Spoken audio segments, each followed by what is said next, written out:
children weigh? Our normal child at 2-3 years of age, the body weight could be around 10 kilos, but you can find out a child weighing, 20 kilos, 25 kilos. Many children are unable to drink regular water. They are consuming a Coca-Cola can, Fanta can, or Gatorade. Obesity is under-recognized by the families and by the doctors. These parents who bring their children who are maybe 20 kilos and they are 3 years old, do they see it?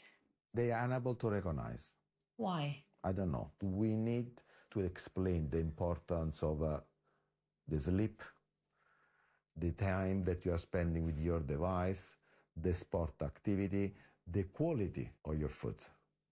We cannot solve the problem limiting the caloric intake. Could there be psychological risks around food restriction at that age? Yeah, I feel that proposing food restriction in teenager or pre-adolescent, adolescents could be not super safe. So childhood obesity is a crisis in Italy. Do experts agree on how to solve it? We are interacting with the mother in the first trimester of pregnancy to better explain the importance of nutrition, the importance of the quality of the diet at the beginning of the first 1,000 days that are of fundamental importance in driving the health outcome of the children. Last year, Italy became one of the first countries in the world to officially recognize obesity as a disease. And yet, when we asked the local government here if it had a budget to fund education programs, it said there were too many other priorities in healthcare and elsewhere. Some believe weight loss drugs are the answer, but they're expensive and the long-term side effects are still unclear. And some people could end up injecting themselves or taking pills for decades.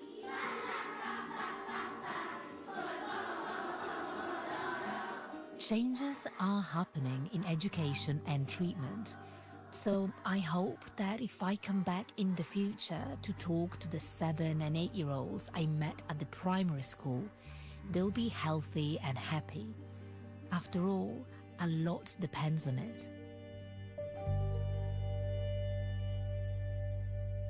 Assignment was presented by me, Sofia Bettiza. The producer was Bob Howard.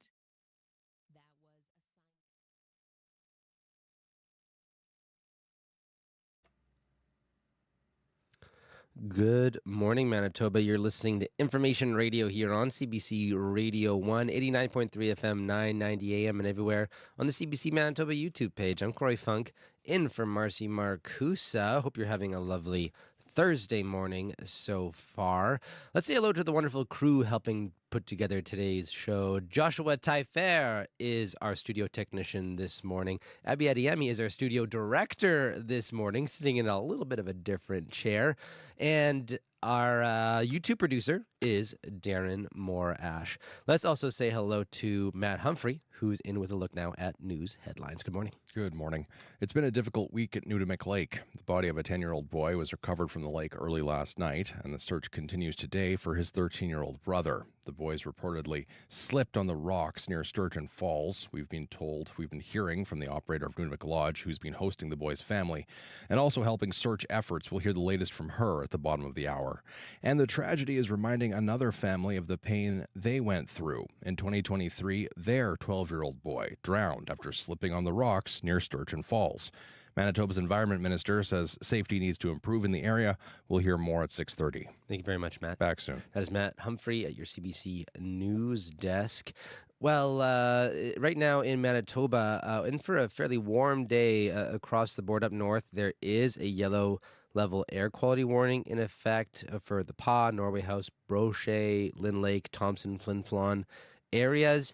We're going to get more details from Abby coming up after 6 o'clock. But in Winnipeg right now, we're sitting at 19, heading for a high today of 30, and you can expect it to be mainly sunny. Coming up this next half hour on the show after World Report, despite inflation cooling to 2.8%, some Canadians are still feeling stretched by rising costs on essentials like groceries, gas, childcare. Our financial columnist explains why many households aren't feeling the economic rebound. Also, this next half hour, right after World Report, on your mark, get set, puzzle. Over 100 Manitobans will be doing this on Saturday. They'll be in the province's first ever regional speed puzzle competition. So we're going to get the lowdown on that epic event. Up first on Information Radio. Stay tuned for that.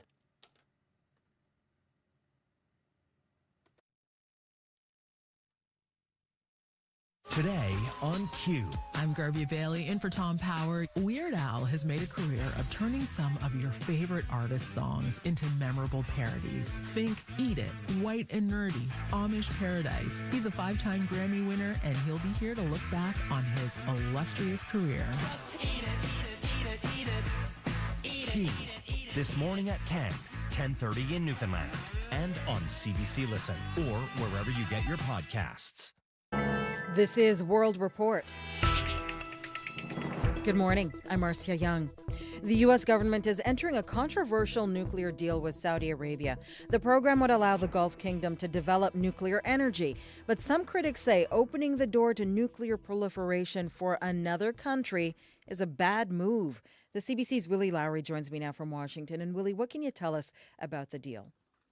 So this is the culmination of years of negotiations between the U.S. and Saudi Arabia that actually started under the Biden administration, which tried to incentivize the Saudis into normalizing relations with Israel by offering to provide Riyadh with a pathway to nuclear energy.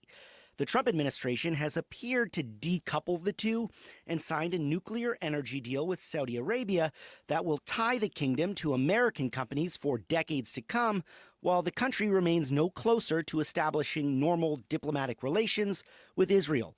Dan Shapiro is the former U.S. ambassador to Israel and served in the Biden administration. It means that another country in the Middle East could have the ability to produce the materials for nuclear weapons. And they've lost the card that was supposed to be the incentive that would bring Saudi Arabia to normalize relations with them. The White House has yet to release details of the deal, but U.S. media reports that it includes safeguards designed to prevent Saudi Arabia from enriching uranium to nuclear weapons grade levels, but at the same time provides a waiver exempting the country from international inspections that are often required in these types of deals. The U.S. will be in charge of such inspections. Saudi Arabia is also expected to use American technology and companies throughout the process.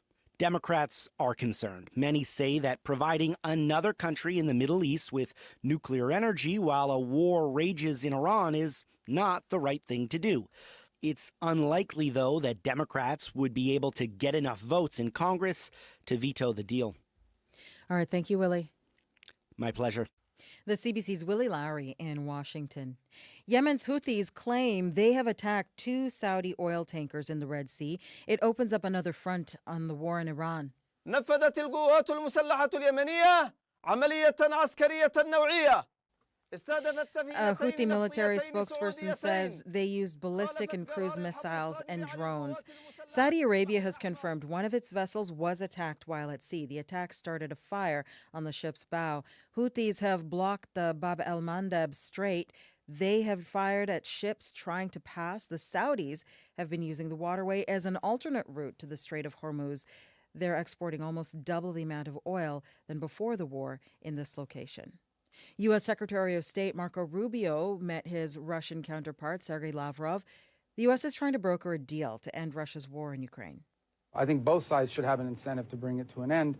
That's been the challenge, is an end that both sides can accept. And we've tried and we'll continue to try to see if we can, find a middle ground that brings this about. And we're prepared to play that role. The opportunity presents itself. We expressed that today and we've expressed it in the past.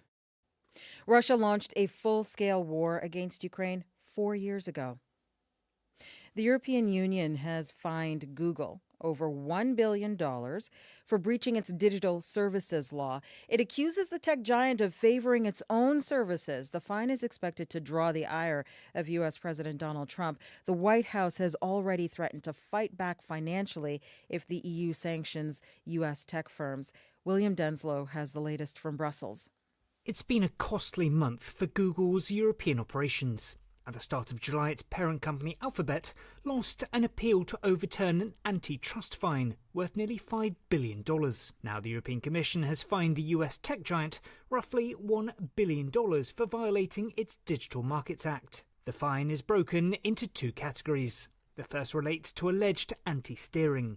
The EU accuses Google of failing to allow app developers to notify customers on its Google Play platform of alternative or cheaper options that may be available. The Commission also accuses Google of providing preferential treatment for its own services when people use Google search functions to find things like hotels, flights and apparel. Here's European Commission spokesperson Thomas Renier. A very concrete example, if you're looking for a flight and you look for that on Google search, the first offer you will get is Google search. This does not allow alternatives to compete fairly. The EU launched its non-compliance probe in 2024. The EU states that Google has made progress towards addressing these alleged Digital Markets Act violations, but issued the fine based on the gravity of the issue and the duration of perceived non-compliance. This announcement comes in the wake of a separate decision forcing Google to share search data with competitors, a move the company says will undermine security guardrails for millions of Europeans. This latest move will likely invoke a strong reaction from the White House. The Trump administration has warned Europe against regulating its tech firms and has threatened tariffs if it fails to back down. William Denslow for CBC News, Brussels. Medical workers in the Democratic Republic of Congo are struggling to keep up with the Ebola outbreak. The virus has now killed more than 1,000 people. Thousands of others are seriously ill. Officials say the number of dead is rising faster than previous Ebola outbreaks. There is still no vaccine for this rare strain of Ebola. Prime Minister Mark Carney arrived on Prince Edward Island last night. He had a private dinner with the premiers, and they will enter their own talks today. So far, there has been very little public squabbling, but as Janice McGregor reports, it's unclear if the group of premiers are equally prepared to make sacrifices in this trade war with the Trump administration. I feel some days that I'm standing alone protecting Canada, and I need everyone else to get on side. Premier Doug Ford's been all in, fighting for Ontario's industries, but now he's calling for backup. Everyone should be out there being a little more vocal, right? Analyze the exports actually targeted in these latest U.S. threats, and it's clear some provinces are set for more hurt than others. Machinery, electronics, plastics, rubber, that's central Canada's pain. And targeting wood products, critical minerals too, that triggers Premier David Eby. We need to be frank with the Americans that they will not get the kind of access that they seek to what's in Canada if this is how the conduct's going to go. If the Prime Minister calls British Columbia and says he needs support with some big sticks to have conversations at the table, then we'll be there. He may be ready to cut Americans off, but his neighbour in Alberta is not. Premier Danielle Smith admits her province doesn't have the same incentive to sacrifice. And even with this latest round, it's about 1% of our overall product that is going to be impacted. A tiny share, because the energy the U.S. needs remains spared. What's this premier prepared to do for her country? So our approach has been one to say that tariffs don't help anyone. Tariffs hurt Canadian consumers, they hurt American consumers, whether we apply them or they apply them. It's a logical case to make, but it falls short of the action that other provinces wish she'd take. Janice McGregor, CBC News, Charlottetown.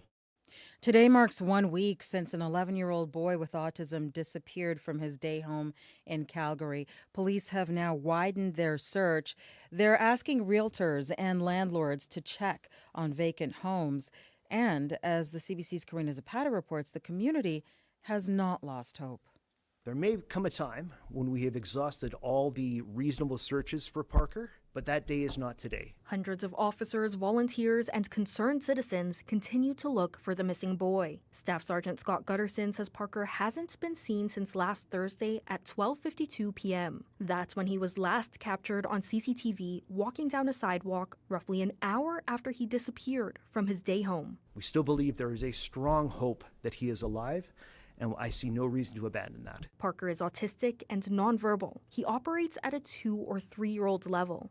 Police say he's known to enter buildings and lock doors behind him, and he might not respond to his name when called. Police continue to ask Calgarians to search their properties regularly for Parker and flag if they know of any empty homes he could be hiding in. Karina Zapata, CBC News, Calgary.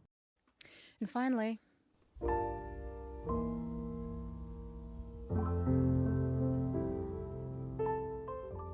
legendary Canadian jazz pianist and composer Oliver Jones has died. Jones was born in Montreal. He played piano for decades. Oliver Jones won 2 Juno Awards, and he was inducted into the Canadian Music Hall of Fame.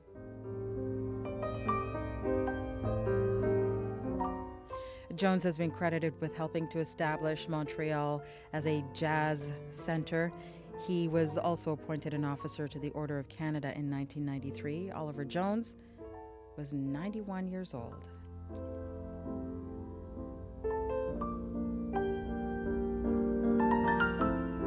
That is World Report. I'm Marcia Young.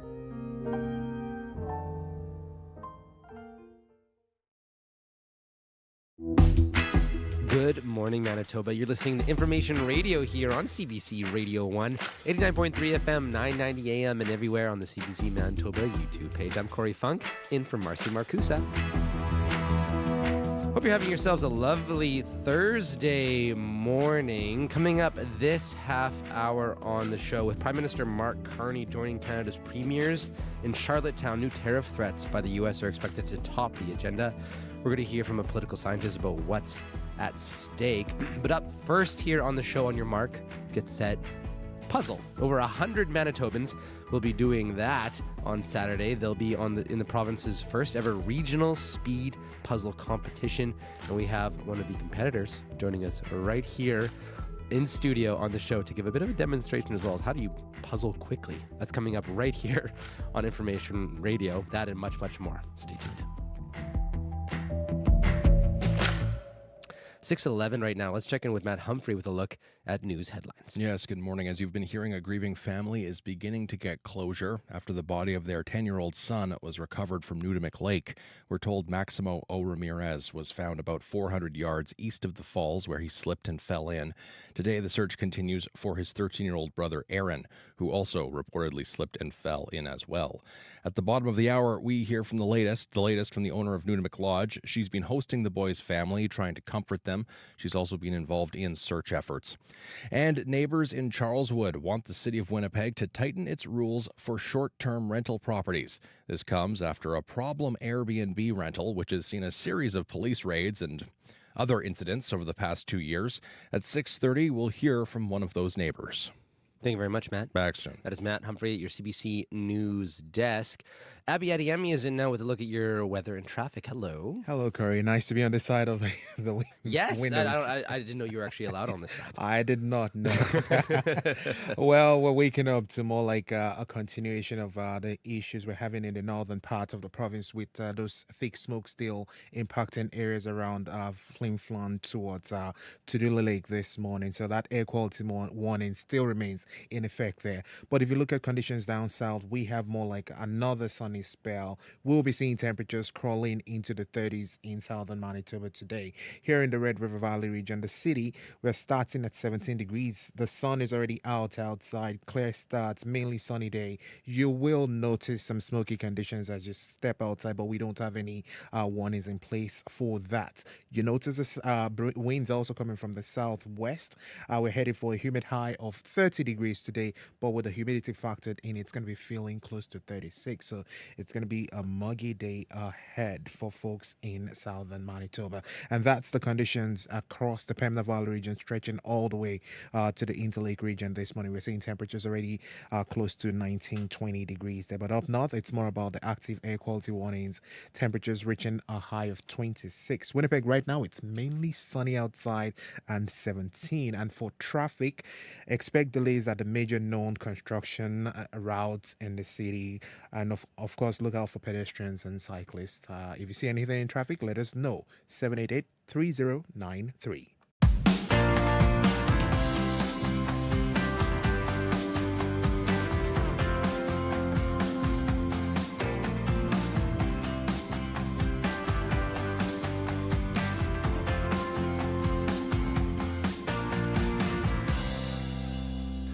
Well, Manitoba's first ever regional speed puzzle competition will be piecing its way through our province. The Canadian Jigsaw Puzzle Association is hosting the event at Norbury Glenlea Community Centre. And this Saturday, over 100 people will be racing to assemble 500 to 1,000 piece puzzles. Rebecca Waddell is the founder of Manitoba Speed Puzzlers and a lead organizer of the event, and she joins us now. Good morning. Good morning. So what is speed puzzling?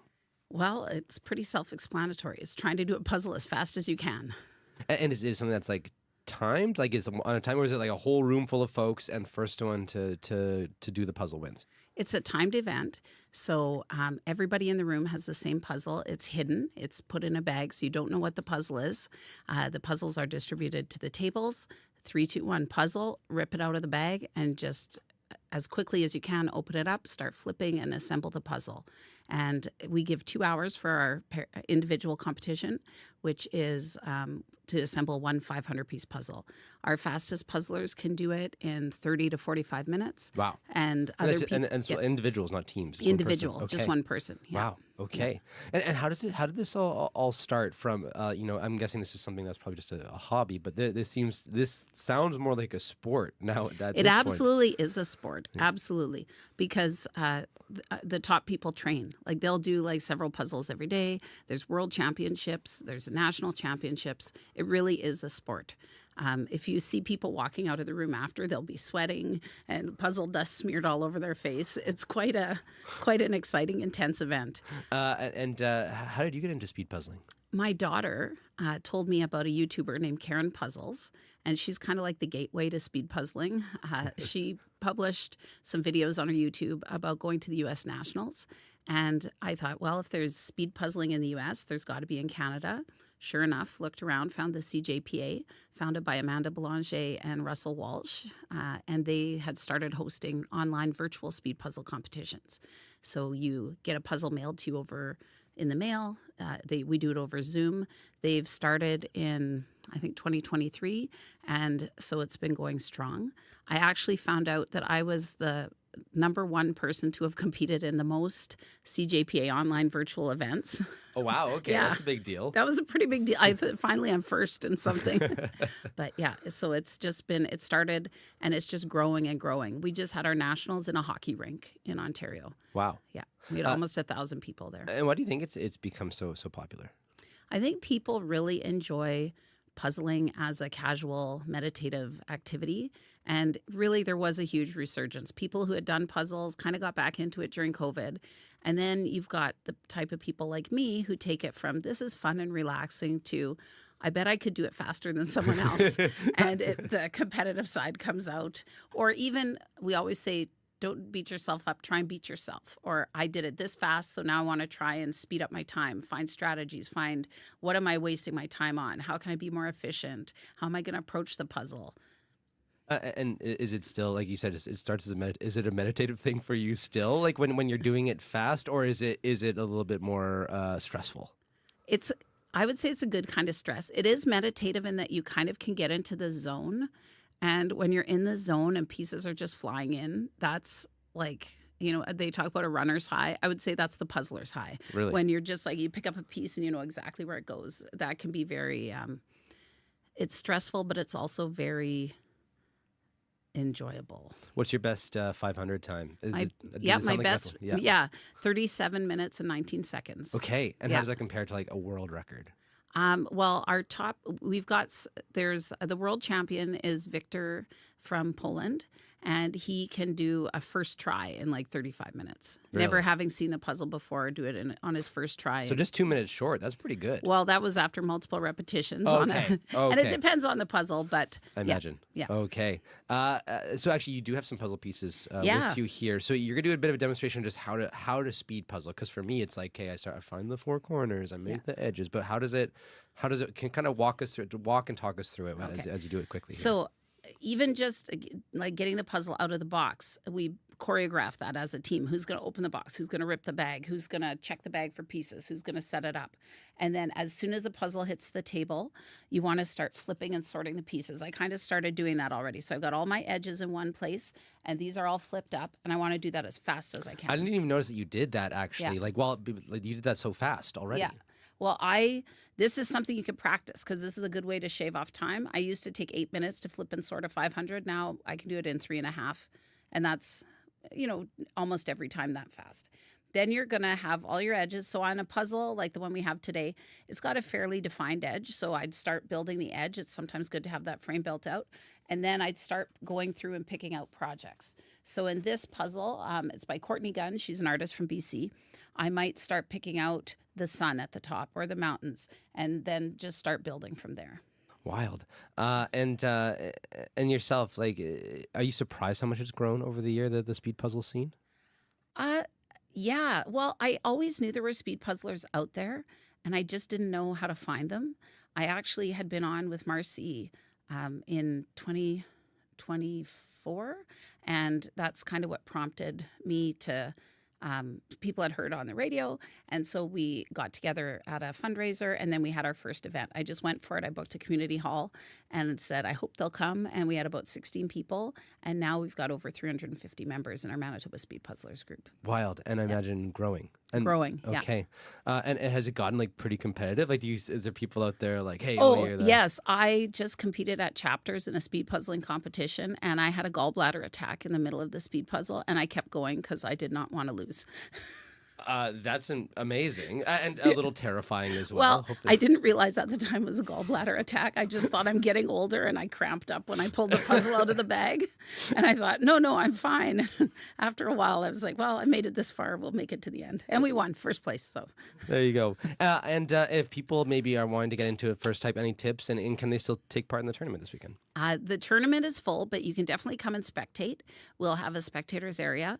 We also, if you go on our Facebook page, Manitoba Speed Puzzlers, we are going to be posting up our events for the fall very shortly. We've booked our dates and we're ready to announce those. We also have introduction to speed puzzling classes. So the biggest thing is that you don't have to be fast to do this. You just have to love puzzles. You don't have to start out fast. You don't even have to get fast. You just have to want to participate. And if you want to come cheer, is it a rowdy kind of thing, or is it kind of like more like golf? It will be very much like golf during the individual round. Okay. It's because the puzzlers are locked in, but cheering is encouraged and welcomed when someone finishes, and it does get rowdy during teams in pairs. I can see that. I can see that. Well, Rebecca, all the best with the tournament this weekend, and thanks for coming on and sharing your story. Appreciate it. Thank you so much. Love to be here. Rebecca Waddell is the founder of Manitoba Speed Puzzlers. The first ever Manitoba Regional Speed Puzzle Competition is taking place at Norbury Glenley Community Center this Saturday.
done is a puzzling song.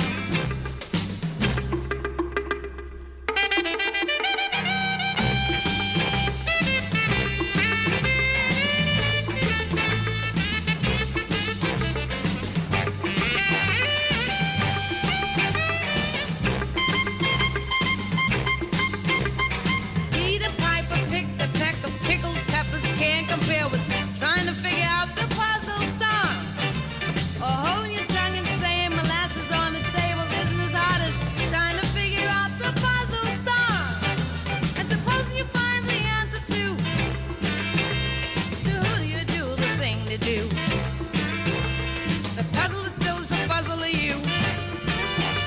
It's what is it that has to be done as a puzzling song?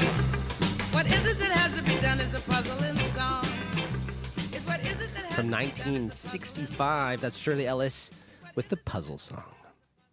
How do you listen to your favorite Manitoba shows when you're on the move? Get your daily dose of information radio, Radio Noon, and Up to Speed, live and on demand. Just open the CBC News app, tap the local drop-down, and hit play. It's the easiest way to keep our province at your fingertips. Download the CBC News app today. 6:24 right now. You're listening to Information Radio here on CBC Radio 1. I'm Corey Funk, in for Marcy Marcusa. Well, it's just about go time at the 2026 Commonwealth Games. 11 days of competition, 74 teams, and a chance for Canada to flex its muscles a little bit after a third-place finish in the medal table in 2022. Brittany McLean Campbell is a Commonwealth Games medalist and will be CBC Sports swimming analyst for these 2026 Games. Good morning. Good morning. How are you? Good. How are you? I'm great, thank Good, you. good. Thanks for joining us. So this will actually be a different Commonwealth Games than we've actually seen in the past. Why have things been scaled back a bit this year? Yeah, so unfortunately, they were supposed to be hosted by Victoria, Australia, and then due to some budget constraints and logistics concerns, they had to pull out. So we were left about 3 years ago without a host, and Glasgow, Scotland stepped up, which is awesome, but because they didn't have as much time to prepare, not as many things could fully go underway. So they've just scaled back from a sporting perspective a little bit, reduced the number of sports, which in theory reduces the number of athletes.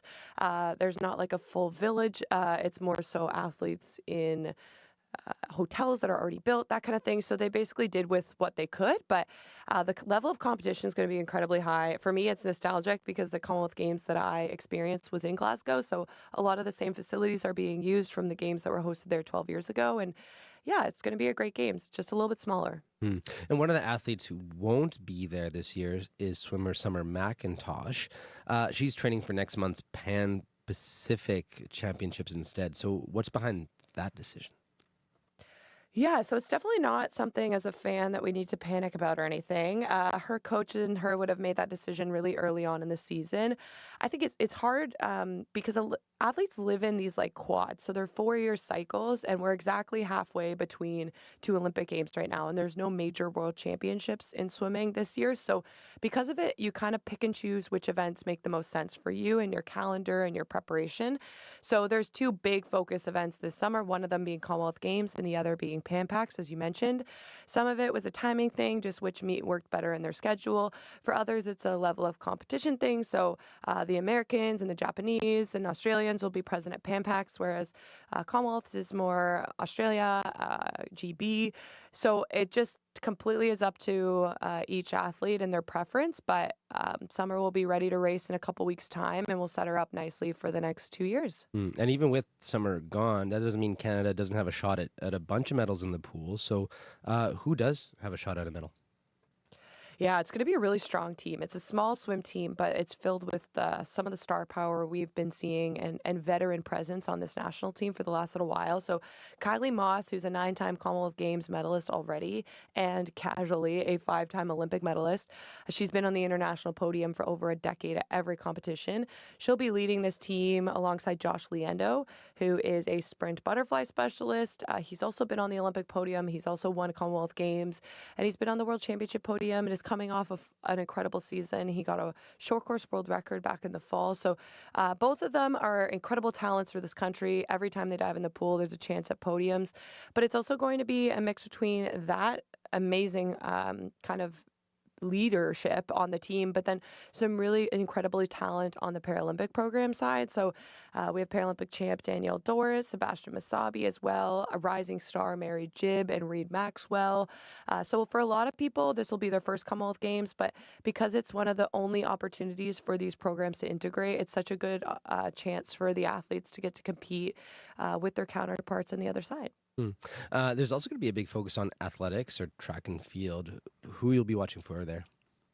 Yeah, well, to the delight of a lot of us, it's going to be a massively talented athletics team, 51 athletes representing Team Canada, and it's our full, what we call A squad. So talk about scheduling challenges. Most, if not all, athletes have opted into this one, which is great. We'll see the reigning men's 4x100 relay champs. So Andre DeGrasse, Jerome Blake, Aaron Brown, and Brendan Rodney, and those sprint relays are always so fun to watch. So the Olympic champs will be back, and we don't get to see them race a ton, so this is a really cool opportunity to make sure you're tuning in. And then we also have a hammer throw nation, and I feel like sometimes it goes under the radar, but I want to make sure I talk about it as much as we can. The reigning Olympic and world champions in hammer throw are Canadian, Cameron Rogers and Ethan Katzberg. They're both going to be here competing. So yeah, it'll be lots of fun and lots of big talent. And finally here, you've actually competed at a Commonwealth Games, as you mentioned. You've also competed at the Olympics. So how is a Commonwealth Games different from the Olympics?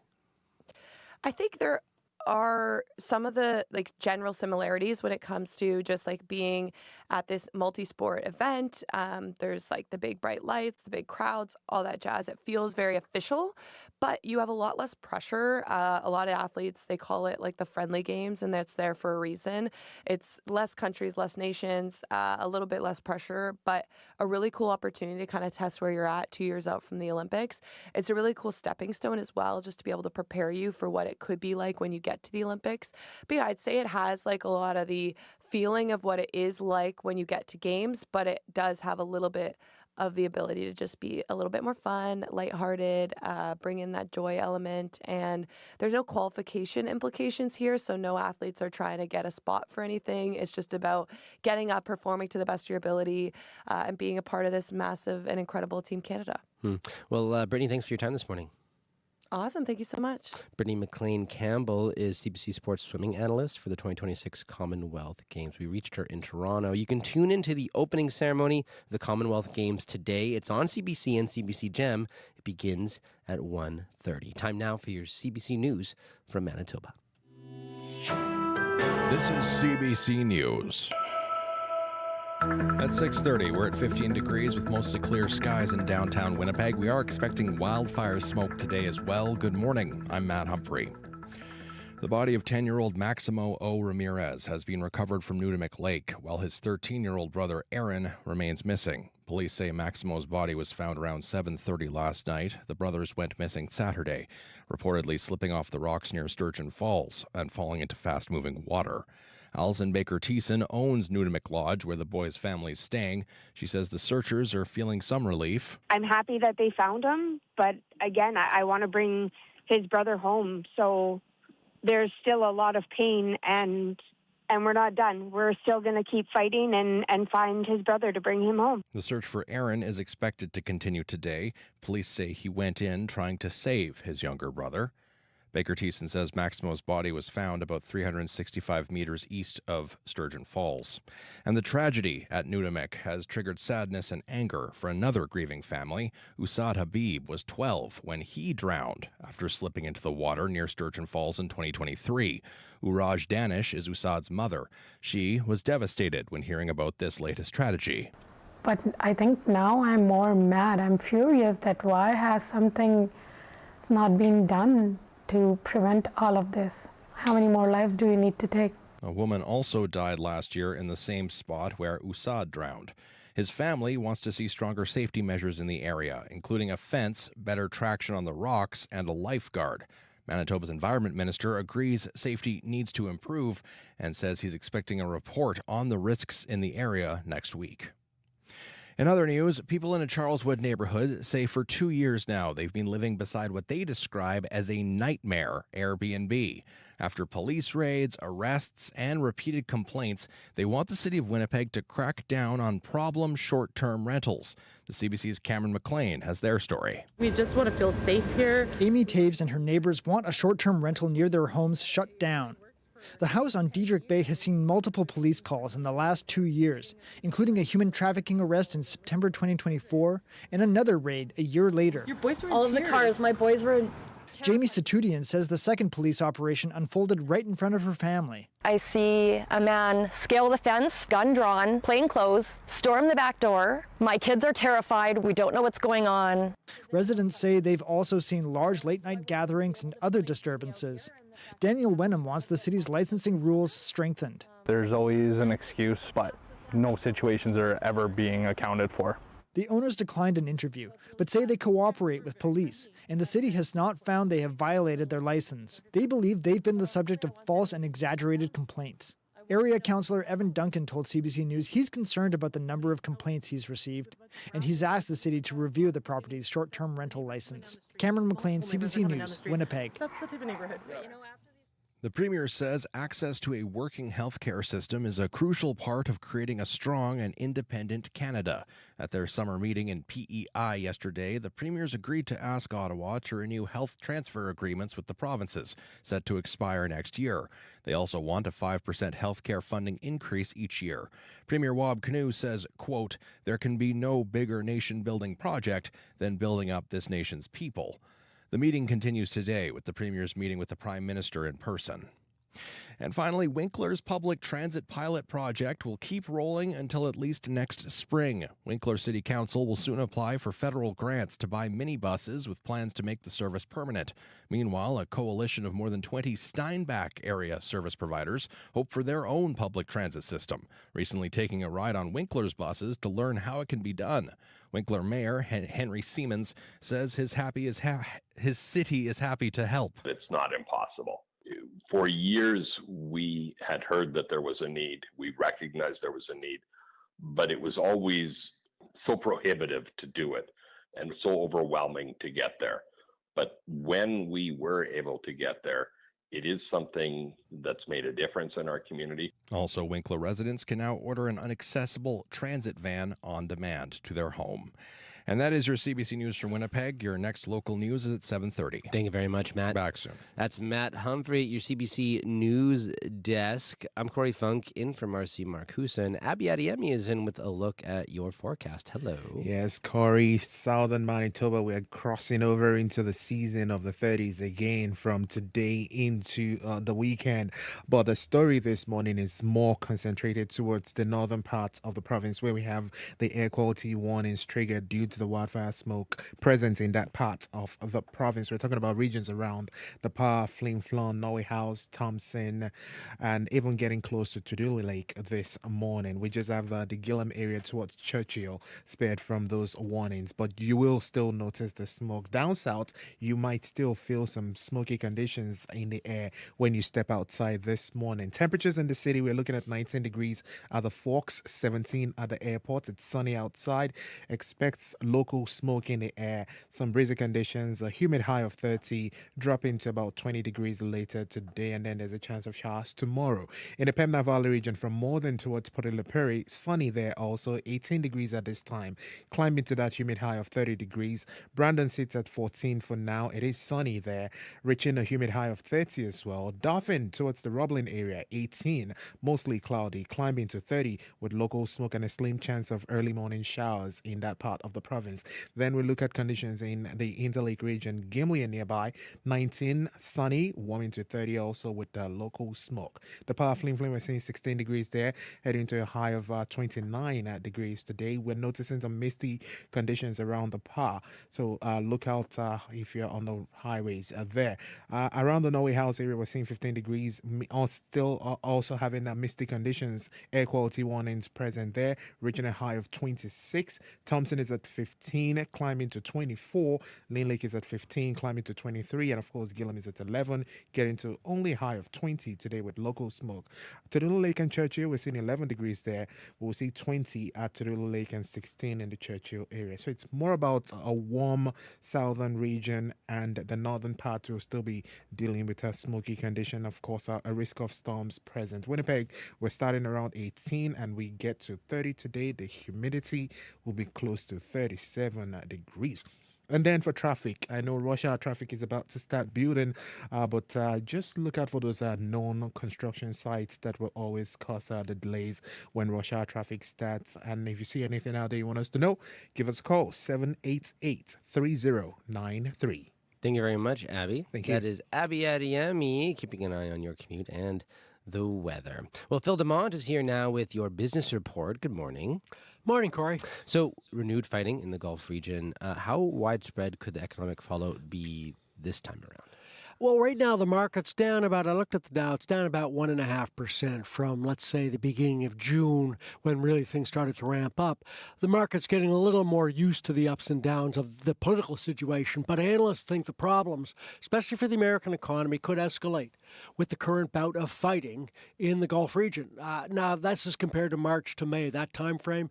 When spending by Americans and production by U.S. companies basically stayed relatively buoyant despite all the uncertainty. This time around, it could be different, partly because of the length of the conflict. The Houthi rebels in Yemen claiming that they've damaged Saudi Arabia oil tankers with the missiles is a problem.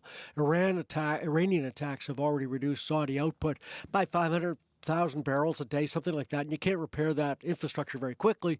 So introducing a new combatant means the U.S. Navy is playing whack-a-mole, trying to protect ships in the Strait of Hormuz. But then there's American refineries. During the first part of the Iran-U.S. conflict, they were running at 95% capacity. Basically, Corey, they had a bunch of new demand from Europe. Aviation fuel, gasoline, all that kind of stuff, because the Middle Eastern source for Europe was now cut off. Renewed war means more demand from these countries in the middle of the U.S. summer driving season, but really the threat isn't gasoline prices, it's diesel. Fuel of choice for American truckers. It's now about $5.15 U.S. a gallon, up 12% in the past 3 weeks, 45% since March. And there's no extra refining capacity to produce more diesel. And those higher costs for U.S. truckers could get passed along to American consumers. A study in April calculated that, first 2 months of the conflict, higher diesel prices passed along about $20 billion in extra costs for consumers. Diesel prices more or less at the same level now. If they keep going up, U.S. consumers might finally stop spending, and that would hammer an already underperforming American economy. Shifting to tech now, shares in both Tesla and Alphabet were down on Wednesday. So that's put a new spotlight on a possible AI bubble. What's the issue there? Yeah, analysts are wondering whether this year's spending on artificial intelligence is becoming a reason to sell, not buy stocks. Tesla, Alphabet, Google's parent, both reported earnings this week. They had negative cash flow. That means they spent more money than they took in. You've seen this situation in the past, so it's not panicable. But shares in both companies fell on Wednesday. They've actually been losing value for a few months. Tech-heavy NASDAQ down 5% since the beginning of June. And the worry is about artificial intelligence. Worldwide AI spending expected to hit $2.5 trillion U.S. this year, up 50% from 2025. But only 6% of companies are seeing all this spending boost their bottom line. Experts expected that. Companies will ramp up spending on AI before they can make money. That's what you have to do. The question is, when does the patience of investors run out? On the one hand, the AI-centered stocks actually could be considered decent value based upon their current price-earnings multiples, just a way of looking at the cost of the stock. On the other hand, all this AI spending, not supposed to make money before 2029, 3 years away. And if the drop in Tesla shares and Alphabet shares any indication, 3 years might be too long for investors to wait for money, profitability and gains in their share prices. And finally here, everyone loves a good bargain. And if you want one, why would I be looking at a yacht? Yeah, because renting one of these puppies is cheap, cheap, cheap right now because of the war in the Gulf region. Things were fine for boat rentals at the beginning of the year, but those bookings, mainly to cruise the Mediterranean, now down about 30%. That's because of the financial and, I suppose, security concerns surrounding the Iran-U.S. conflict. As a result, you can get these boats, Corey, almost for a steal. If you wanted to rent a 12-passenger Club M yacht, it's out of Italy, price would be, yes, a measly $240,000, 16% saving from the beginning of the year. If you're looking at August, there's still boats to be had. Apparently, in a regular year, most of these luxury yachts are rented for the summer months. In fact, industry watchers now say the September rentals are actually fully booked, which means they think people are seeing a resolution to the Middle East conflict by then. But if renting isn't your thing, go to the used yacht market. So this is used. Right now, you can purchase a 200-foot, 18-person Calypso for $57 million Canadian. At least it's not the Mark Zuckerberg's latest addition to his fleet, $300 million super yacht. But, bargains are bargains. Hey, you know what? Maybe you and we can go in on a yacht together. Seems like a good investment. Yeah, who's going to... I get to wear the captain's hat, but I barely can drive a car. It's about the value. That's all. Yeah, you say that, not when I drive it. Thank you very much, Phil. Thanks, Corey. That's Phil DeMont with your business news.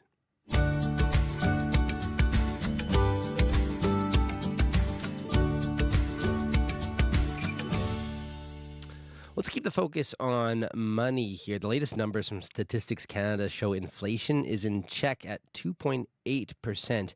In addition, the Bank of Canada left rates unchanged last week. The central bank also says it expects the economy to grow in the months ahead. At the same time, many Canadians are still finding it hard to meet their everyday expenses. Personal finance columnist Rubina Ahmed-Haq explains. Mom of two, Andrea Satiska, says she's shocked by the cost of everyday items. It feels that stores haven't really lowered their prices since the COVID inflation. Satiska works full-time and so does her husband. She remarks that with summer in full swing, life is expensive. I have two young kids, and I'm thinking we spent maybe between $4,000 and $5,000 on summer camp this summer for our boys, just because we have to work and we have to be in the office. That's 10 weeks of camp for two kids under the age of 10. Satiska says she has no choice because both her and her husband work away from home. The Oakville, Ontario mom's comments come as we get a slew of somewhat good economic news for the Canadian economy. Inflation is in check. After experiencing a technical recession, the economy is expected to grow. RBC Economics reports Canada's economy is on track to rebound, driven by household spending despite higher costs, recovering business investment, and expanding net trade. RBC expects Canada's economy to expand 2.2% in 2026 and again in 2027. So if Canada's economy is doing better overall, why are some Canadian households not feeling it? Where is the disconnect? For many folks, their wages may not have kept pace with the same rate of inflation. Craig Bannon is the National Director of Financial Planning Support at RBC. He says despite inflation easing, if your wages haven't gone up, you're going to feel financially strained, especially as the key things families buy can fluctuate in price. Inflation is really an accumulation of all of the costs that consumers face, and it doesn't really deal with that ongoing volatility in pricing, especially on things like gas and groceries that have been increasing at a rate higher than the overall inflation rate. So that is really part of the disconnect. One of the financial sore spots is not having any money set aside for an emergency.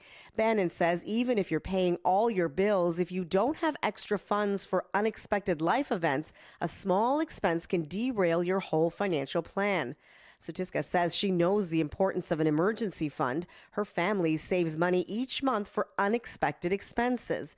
When her hot water tank failed, she was grateful for the extra cash for a replacement. Her advice: pay attention to your own personal finances and cut out the distractions.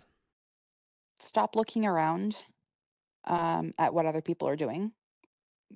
Likely they're not doing as well as you think they are, and they're struggling just the same as you. One thing that's really helped me is if you have a really good friend that you trust, talk about money. Talk about it. It shouldn't be taboo to talk about investing, saving, how you're saving money. The experts say if the economy is improving, you will only feel it if you look at how to improve your own financial management. Otherwise, the disconnect will remain. For CBC Radio, I'm Rubina Ahmed-Huck. Thank you very much, Rubina.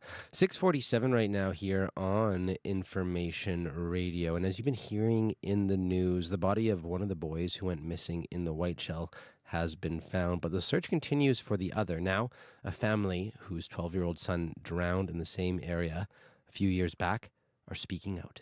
I've never talked about it on any channels, any news, anything, because I was sad and devastated. But I think now I'm more mad. I'm furious that why has something not been done to prevent all of this? We're going to hear more from the family coming up after 7 o'clock. Right now in Winnipeg, we are sitting at 19 at the Forks, heading for a high today of 30. Brandon, you're at 13 right now, also heading for a high today of 30, mainly sunny. Thompson, there is a yellow air quality warning in effect because of smoke in the area. You're sitting at 13 right now, heading for a high of 24 with a chance of showers and even thunderstorms today. Well, next up here on Information Radio, Manitoban singer-songwriter Adam Yarish has new music coming out tomorrow. Have a sample of this music here with his previous release. This is Shelly, You See, on CBC Radio 1.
I see 1,000 other colors when you look at me.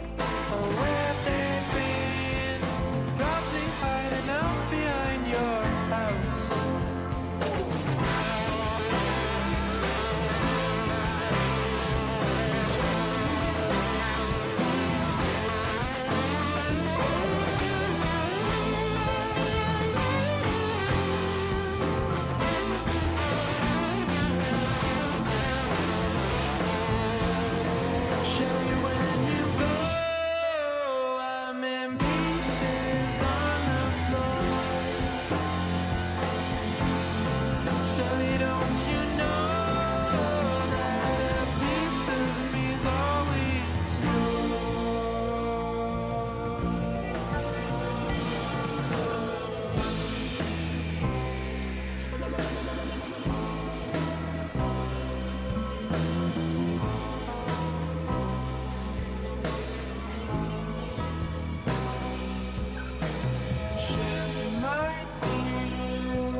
That's Adam Yarish with Shelly, You See. Whenever I hear a song with like a name in it, I was like, who's Shelly? I wonder what she thinks of the song.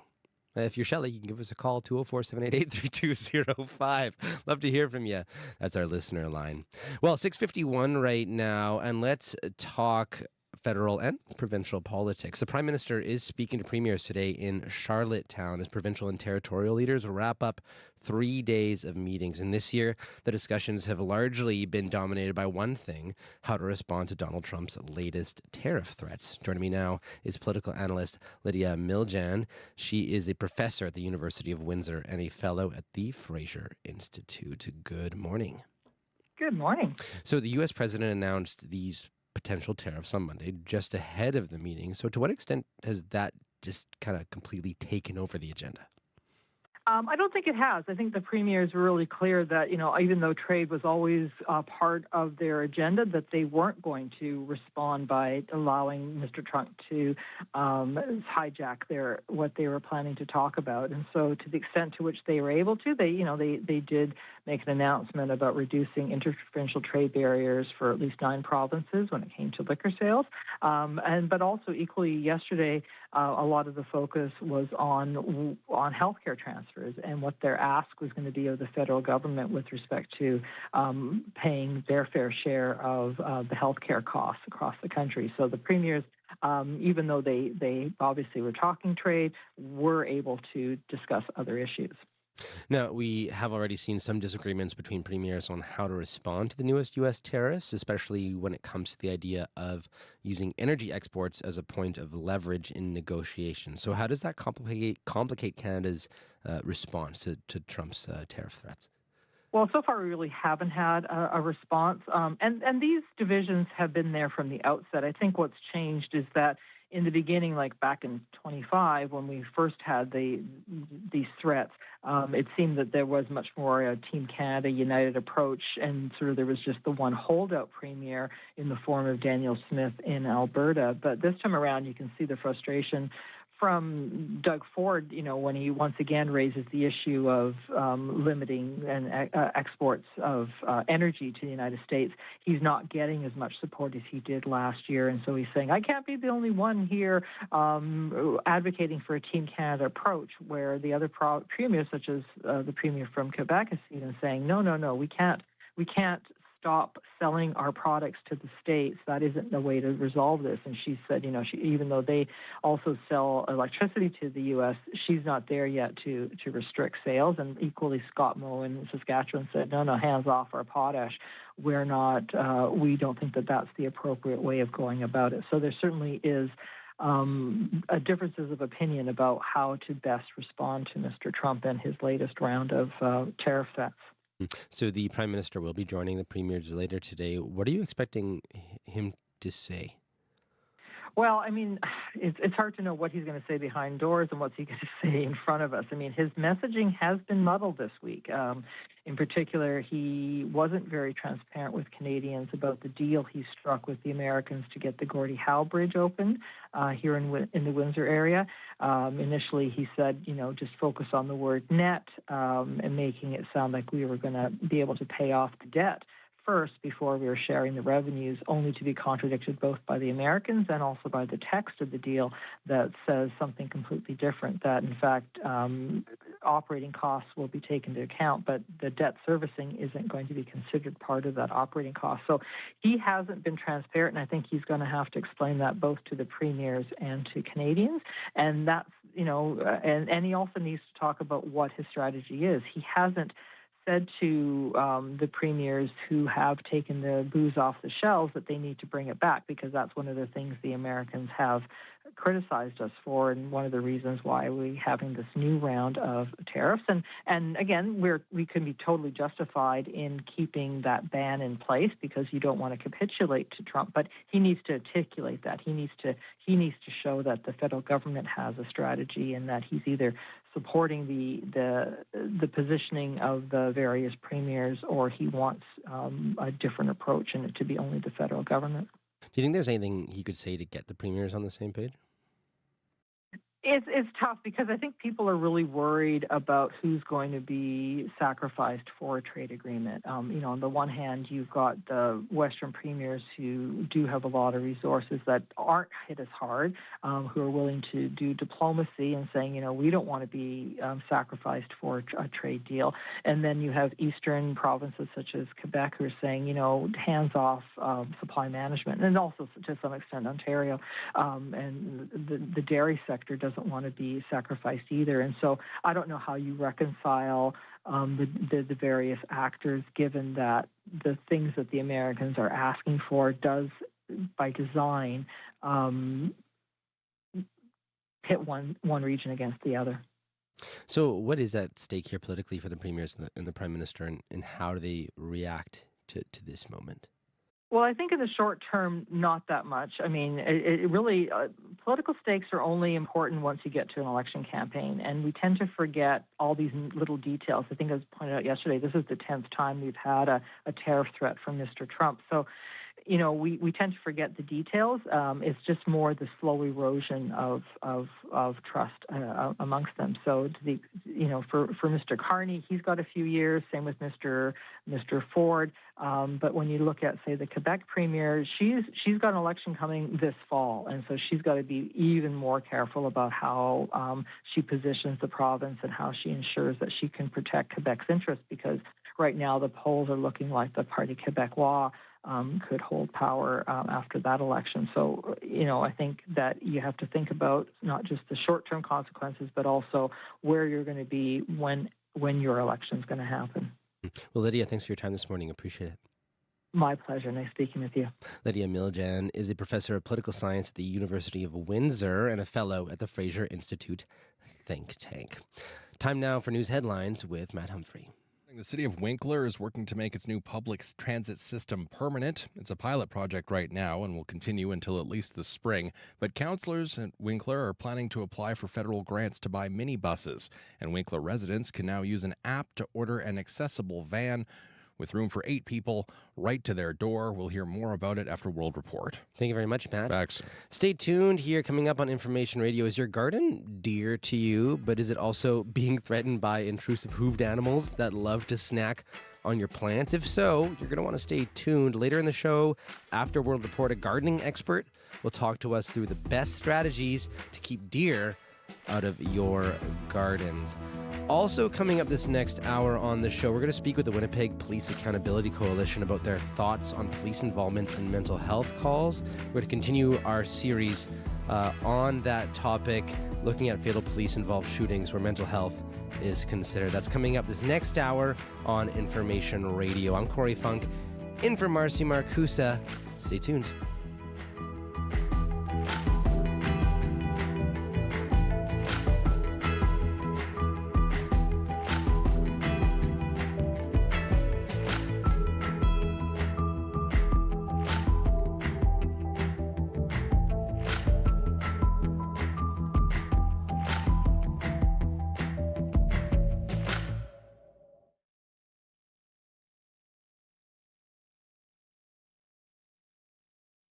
Today on The Current. I'm Rebecca Zandbergen. There is an explosion of ticks in Canada this summer, and they're bringing with them a wave of illnesses. The exhaustion was debilitating and kind of continues to be to this day. One doctor's call for more awareness of how to treat Lyme disease and other less familiar infections coming up on The Current.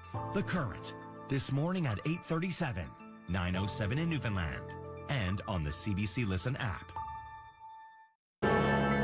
This is World Report. Good morning. I'm Marcia Young. Prime Minister Mark Carney arrived on Prince Edward Island last night. He had a private dinner with the premiers, and they will enter their own talks today. So far, there's been very little public squabbling, but as Janice McGregor reports, it is unclear if the group of premiers are equally prepared to make sacrifices in this trade war with the Trump administration. I feel some days that I'm standing alone protecting Canada, and I need everyone else to get on side. Premier Doug Ford's been all in, fighting for Ontario's industries. But now he's calling for backup. Everyone should be out there being a little more vocal, right? Analyze the exports actually targeted in these latest U.S. threats, and it's clear some provinces are set for more hurt than others. Machinery, electronics, plastics, rubber, that's central Canada's pain. And targeting wood products, critical minerals too, that triggers Premier David Eby. We need to be frank with the Americans that they will not get the kind of access that they seek to what's in Canada if this is how the conduct's going to go. If the Prime Minister calls British Columbia and says he needs support with some big sticks to have conversations at the table, then we'll be there. He may be ready to cut Americans off, but his neighbor in Alberta is not. Premier Danielle Smith admits her province doesn't have the same incentive to sacrifice. And even with this latest round, it's about 1% of our overall product that is going to be impacted. A tiny share, because the energy the U.S. needs remains spared. What's this premier prepared to do for her country? So our approach has been one to say that tariffs don't help anyone. Tariffs hurt Canadian consumers, they hurt American consumers, whether we apply them or they apply them. It's a logical case to make, but it falls short of the action that other provinces wish she'd take. Janice McGregor, CBC News, Charlottetown. The murder trial of a Montreal man begins today in New York. Luciano Fratellin is accused of drowning his 9-year-old daughter, Melina, last summer. The CBC's Alexander Silberman is following the trial. Outside a brick courthouse in upstate New York, 46-year-old Luciano Fratellin arrives in handcuffs, escorted by sheriffs, as the final members of a grand jury are selected. The Montreal man is now set to stand trial for second-degree murder and concealment of a human corpse, just over a year after police and state prosecutors allege Fratellin killed his 9-year-old daughter Melina during a family road trip to New York. Fratellin called 911 and reported Melina missing, but as police investigated, they allege Fratellin fabricated the story and was responsible.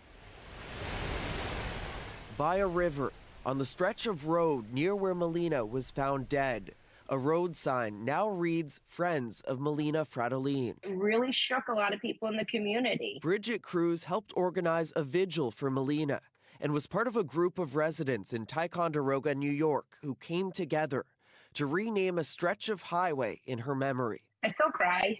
I cried for her family. I will always do my part to remember her little life. Robert Curry is a law professor at Dalhousie University in Halifax.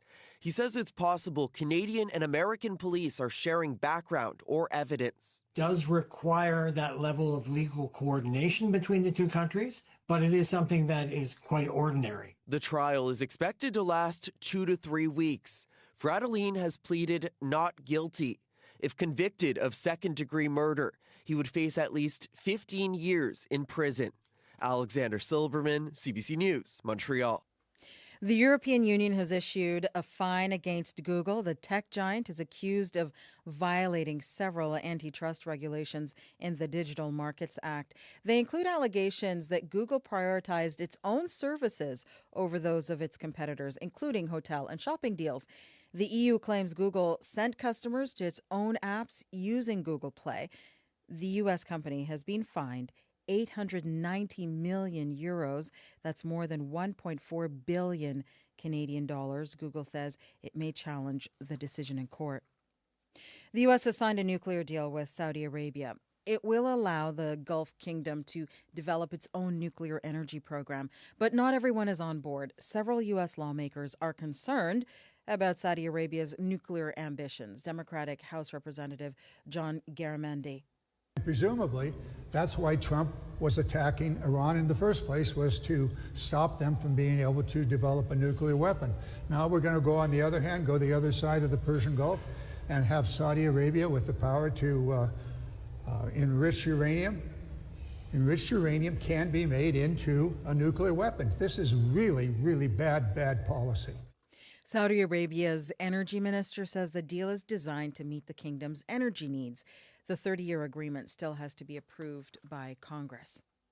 Yemen's Houthis claim they have attacked 2 Saudi oil tankers in the Red Sea. It opens up another front on the war in Iran. نفذت القوات المسلحة اليمنية عملية عسكرية نوعية. A Houthi military spokesperson says they used missiles and drones. Saudi Arabia has confirmed one of its vessels was attacked while at sea. The attack started a fire on the ship's bow. Houthis have blocked the Bab el-Mandeb Strait. The Saudis have been using the Red Sea as an alternate route to the Strait of Hormuz. They're exporting almost double the amount of oil using the Red Sea than before the war. Oil prices are up for a 5th day.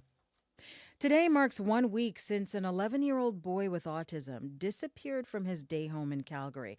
Police have now widened their search. They're asking realtors and landlords to check vacant homes. And as CBC's Karina Zapata reports, the community has not lost hope.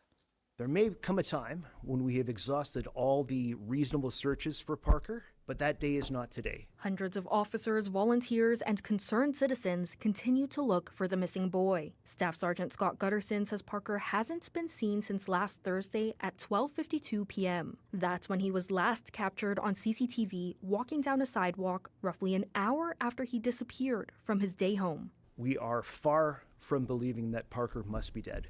We still believe there is a strong hope that he is alive. Parker is autistic and nonverbal. He operates at a 2 or 3-year-old level. Police say he's known to enter buildings and lock doors behind him, and he might not respond to his name when called. Stephanie Karras is a Calgary mom of 2 kids on the autism spectrum.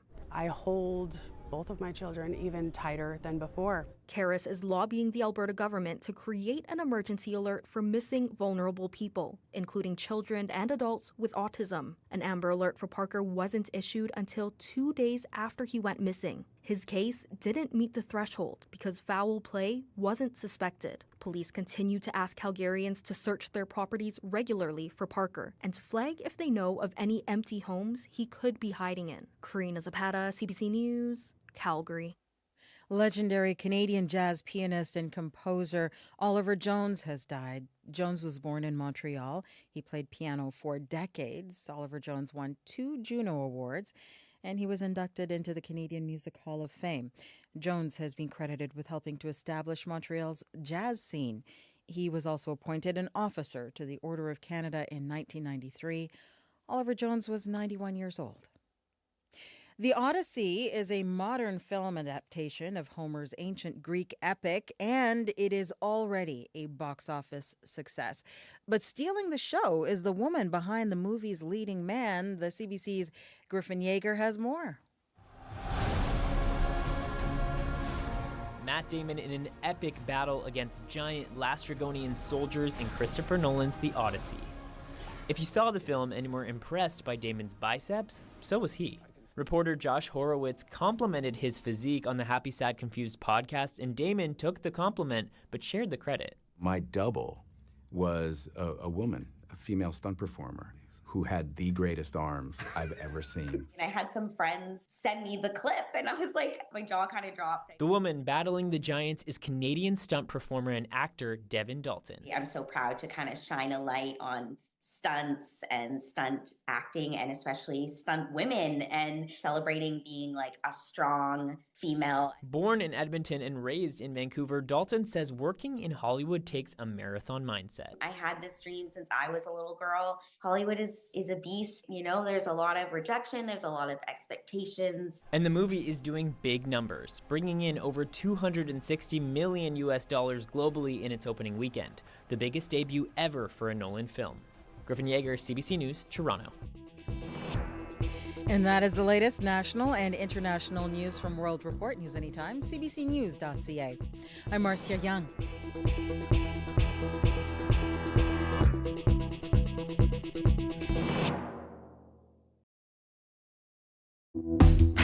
Good morning, Manitoba. You're listening to Information Radio here on CBC Radio 1, 89.3 FM, 990 AM, and everywhere on the CBC Manitoba YouTube page. I'm Corey Funk, in for Marcy Marcusa. Well, coming up this hour on the program, the co-chair of the Winnipeg Police Accountability Coalition says the police, quote, can't shoot their way out of a mental health crisis, end quote. We're going to hear why he says that and what he thinks needs to be done coming up. Also, why is it that some people seem to be the targets for mosquitoes while others get away scot-free? Later, after 7:30, we're going to talk to a scientist about what draws mosquitoes to certain humans and not others. That's coming up. But first, here on the show, we're going to hear from a gardening expert who's got the dirt on how to keep those flowers and vegetables you planted this spring safe from those majestic but pesky deer. 7:11 right now. Let's check in with Matt Humphrey with a look at news headlines. Good morning. It's been a difficult week at Nudimick Lake. The body of a 10-year-old boy was recovered from the lake early last night, and the search continues today for his 13-year-old brother. The 10-year-old reportedly slipped on the rocks near Sturgeon Falls and fell in. Police say his brother went in after him, trying to help. We've been hearing from the operator of Nunavik Lodge, who's been hosting the boys' family and also helping search efforts. We'll hear the latest from her at the bottom of the hour. And the tragedy is reminding another family of the pain they went through. In 2023, their 12-year-old boy drowned after slipping on the rocks near Sturgeon Falls. Manitoba's Environment Minister says safety needs to be improved in the area. We'll hear the latest at 7:30. Thank you very much, Matt. Back soon. Abby Adiyemi is in studio with a look at your smoky up north forecast. Yeah, we still have air quality warnings for parts of northern Manitoba, bringing hazy skies and reduced visibility in that part of the province. But here in the city, we're starting the day with more about the sunshine. We're seeing temperatures around 18 degrees at this time, heading for a humid high of 30 degrees, and the humidex would be close to 37. And the UV index is on the high side. It's going to be around 8 plus. So that's on the very high side. So you need to take care out there. Across the Pembina Valley region, the Westman, the Parkland, the Interlake region, we're seeing similar temperatures, 14s to 19, sun conditions aiming for 20, while up north we have a mixed bag, smoke in the air, some misty conditions. We're even seeing rain also in some regions in the north as we speak right now, with temperatures 14 to 18. That's what we see. But for Winnipeg, we are around 18 degrees, getting to 30. And for traffic, as mentioned before, just look out for those areas with constructions.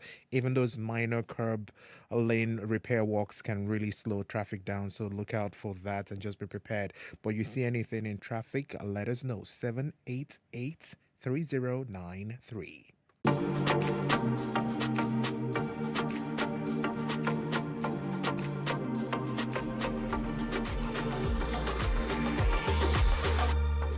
Well, up first this hour on Information Radio, have you ever found yourself exclaiming, "Oh dear," as you look out at your garden and see a four-legged antlered animal chewing away at your plants? It's an experience many Manitobans can relate to. White-tailed deer are common in the province and are increasingly spotted here in the city of Winnipeg. Love them or hate them, they're here to stay and are often not shy about getting up close and personal with humans and their property, especially their gardens. Here to talk about how people can protect their plants is Pamela McFarlane. She's the president of the St. Vital Agricultural Society. Good morning. Good morning. How are you? Good, good. So just tell us a little bit about your own experience with deer near your property. Is your garden being affected right now? Well, my garden was affected up to a month ago when I finally put up more significant fencing. Of course, at the time, I could only put up so much fencing. I will be adding a little more. But there's a variety of methods you can use to keep deer out of your garden space. Yes, let's talk about some of those methods. Well, so you opted for the fence, which I know might be tricky because those deer, they can jump. Certainly can. Yeah. So what other ways can you keep deer out of your garden? So just to highlight on the fencing first, a 6 feet fence is fine, but deer can jump 6 feet. 8 feet is optimal. Now, the next thing that you can consider is there's a few different products out there, which is basically an odor deterrent to deer. One of them is called Bobex. Another is called Plant Skid. People will often do things like plant garlic, or I think there's one person that thought hanging some sort of smelly soap was a good idea, but these two products work extremely well. The last thing that you can, sorry? Oh, no, go ahead. Go ahead. What's the last thing? The last thing you can think of is a pet. Both dogs and cats are excellent guardians of your garden and will definitely deter deer. And in terms of things you can plant, you mentioned someone had tried garlic before, but flowers, vegetables, what are the things that you can plant in your garden that might keep deer away, or at least that they won't want to eat? On the exterior area of your garden, meaning the first line that the deer might see, if you have particular flowers planted that are not appetizing to them, generally they will not go further into the garden. And these kinds of plants are there because of texture, such as lamb's ear, but sometimes it's taste, like daffodils or foxglove. Got to be careful with foxglove, it is toxic. But there's also lavender, Russian sage, mint, marigolds. Marigolds work against pests in your tomatoes, and they also work to some degree against deer. And I just want to go back to the fencing discussion here. So it seems like having a physical barrier to prevent deer from getting in might be, your best bet. But what are the different types of barriers people can put up if they don't necessarily have a fence themselves? If you can't afford a galvanized fence, or if you can't find the fencing that you can put up with rebar, and this kind of fencing you could even find at your local big box stores, if you can put some barrier that has 3 lines, meaning the line is at the deer's neck, at the deer's mid-body, and the bottom, those 3 lines of a heavy twine or rope are often effective. The best thing is having fencing that is apart. In other words, there's 2 lines of fences, 3 feet apart. If deer come to one of those first fences and they find a way around it, by the time they get to the second fence, that's it. I don't want to go there at all. So you can create your own fencing, but be prepared. You may have to put it back up if a deer kind of plows through it. And I also want to know your thoughts on some other methods that keep deer away, such as there's automatic sprinklers or ultrasonic deer repellents that emit this high frequency sound. What do you think about those options? A lot of people are using water sprinklers, and I know that they feel that the shot of water to the invader works well, but not everyone's garden is close to a place that they have access to water and hoses. For example, I use a community garden space that's close to our St. James Richardson Airport, and I can't have a hose. So have I tried one of those ultrasonic emissions? Yes, I have, and I'm in the middle of 158 gardens. Right. If they don't go to my garden, they're going to go to my neighbor.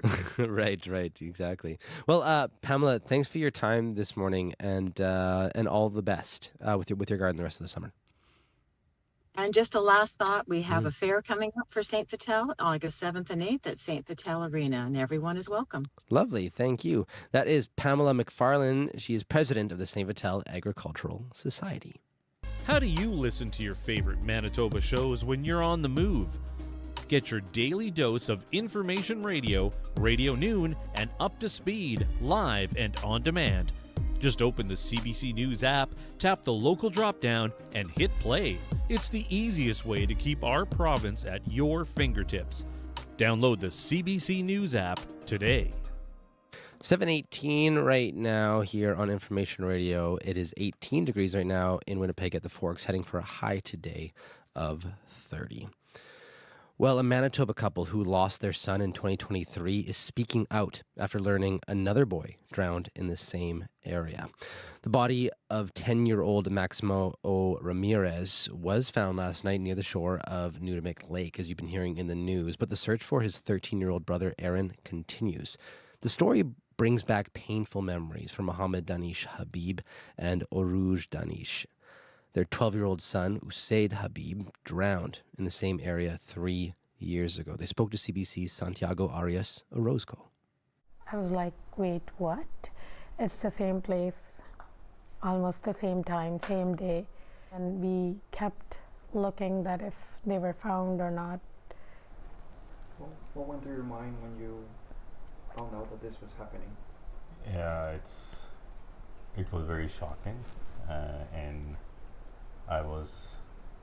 it's just bring back all the old memories and even the shots and the pictures of that specific moment back in my mind. And again, it was very surprising. Nothing had happened in last 3 years. Even 2 tragedies already happened in the past, and no action has been done from the provincial government, from the provincial park, nobody. And then again, this tragedy happens. So I don't know what the provincial park or the government is doing so it won't happen again in the future, because it's very, very sad that change your dynamics, your whole family. People can't even imagine. Yeah, from last couple of days, it's just we are very down because it's bringing back all the same time period for us, and it's very difficult and challenging. How does your story compared to what's going on right now? That's exactly what happened with us. We were unaware of the dangers of that place. Yes, there is a sign, but I guess it's just sign saying swim at your own risk or something along those lines. And my boy was not even swimming. He was touching the water with his feet. And because of the rocks were very slippery, he just swept away in front of us. We were there as a whole family. I've never talked about it on any channels, any news, anything, because I was sad and devastated. But I think now I'm more mad. I'm furious that why has something not been done to prevent all of this? How many more lives do we need to take just to put a barrier or put a lifeguard? When you see how similar both tragedies were, but there is the span of 3 years in between them, what do you guys feel about that? It feels like yesterday. And it also feels like the lack of consciousness, the lack of resources being used, the lack of provision. Like why nothing has happened yet? Like if this has happened this frequently, what is keeping us not to take any action towards it? When you guys went there, were you aware of the risks of this place? No. What would you have liked to know? Maybe a barrier there that you can't go, or just I wouldn't say clear signage. It's the signage is at the very end of the trail. It says swim at your own risk, and I don't see many people were swimming there anyways. We were not even planning to swim. Yeah. We were just on a hike. It's not a beach, so nobody's planning to swim over there. Maybe some tractions on the rocks so nobody can slip. Those kind of things. Like, it's not very expensive things to do, but somebody needs to take action. That was CBC's Santiago Arias Orozco speaking to a family whose son drowned in 2023 in Nudamik Lake. The search continues for one of two brothers in the same area. CBC reached out to the province. This is what Minister of Environment and Climate Change Mike Moyes had to say about the situation. Well, first of all, I'd just like to say that my heart goes out to the family of these two boys that are currently missing. And that's on behalf of myself, but also all our entire government. We recognize the tragedy of this, and we just want to make sure that we're doing everything we can to support that family. And so also would like to thank the first responders and the park staff that are working throughout the days to try to do this recovery. From my understanding, there are signage or signs on this area of the trail that advise people not to swim. Wondering what's your understanding of what kind of prevention there is to avoid people getting close to this water that is known to be dangerous? Yeah, there are signage, as you mentioned, at the various locations of the trail, trying to outline some of the dangers. Currently, we're doing a site assessment that's taken place today with park staff to look at all the different risks of the area and to develop a strategy on how we're going to mitigate the risk to ensure that Manitobans are safe. That was Minister of Environment and Climate Change Mike Moyes on how the government is addressing concerns about safety in the area around Sturgeon Falls. Volunteers are walking the shoreline, bringing donations to the family as boats and drones search the area. It has been almost 5 days since the brothers went into the water. If you want to know more about the story, you can visit cbc.ca/Manitoba. Well, time now is 7:25 here on Information Radio. And in Winnipeg right now, we are sitting at 18, heading for a high today of 30. Well, Scott Reguer is in now with a look at your morning sports. Good morning. Hey, Corey. So what will you be watching for as the Commonwealth Games gets underway today in Glasgow? Well, a Canadian team, Corey, that, while not as star-studded as we might see at an Olympics, is still a pretty formidable group. Andre DeGrasse is going to lead a powerhouse athletics squad. Kylie Mass is captaining the swim team. And world champion hammer thrower Cameron Rogers heads up an impressive group of field athletes. Rogers, the defending Olympic gold medalist, was asked what it means to rep her country at the Commonwealth Games. It just means the world to me. Like, I remember when I made my first national team in 2016, so like 10 years ago, and how many times I've had the privilege of being able to wear the maple leaf on my chest and to be able to represent Canada. It truly is the greatest honor, and so to be able to do it again and to be shooting for that podium is really exciting, and especially I've never been to Glasgow, so it's going to be an adventure, it's going to be so much fun, and as always, I just can't wait. Rogers is joined in Scotland by another Olympic gold medal winning hammer thrower, and that is Ethan Katzberg.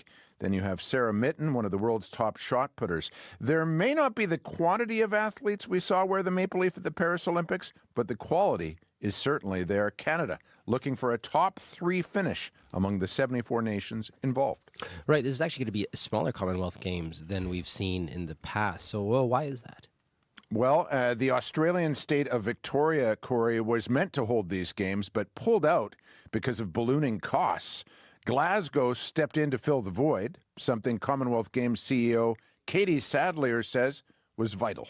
Whilst it was far from ideal, it certainly created a movement to look at what was our product, what were we doing, and how did we need to reset and reimagine the games for the future. So not planned, definitely, but it certainly has made us in a much stronger position in terms of where we are at the moment.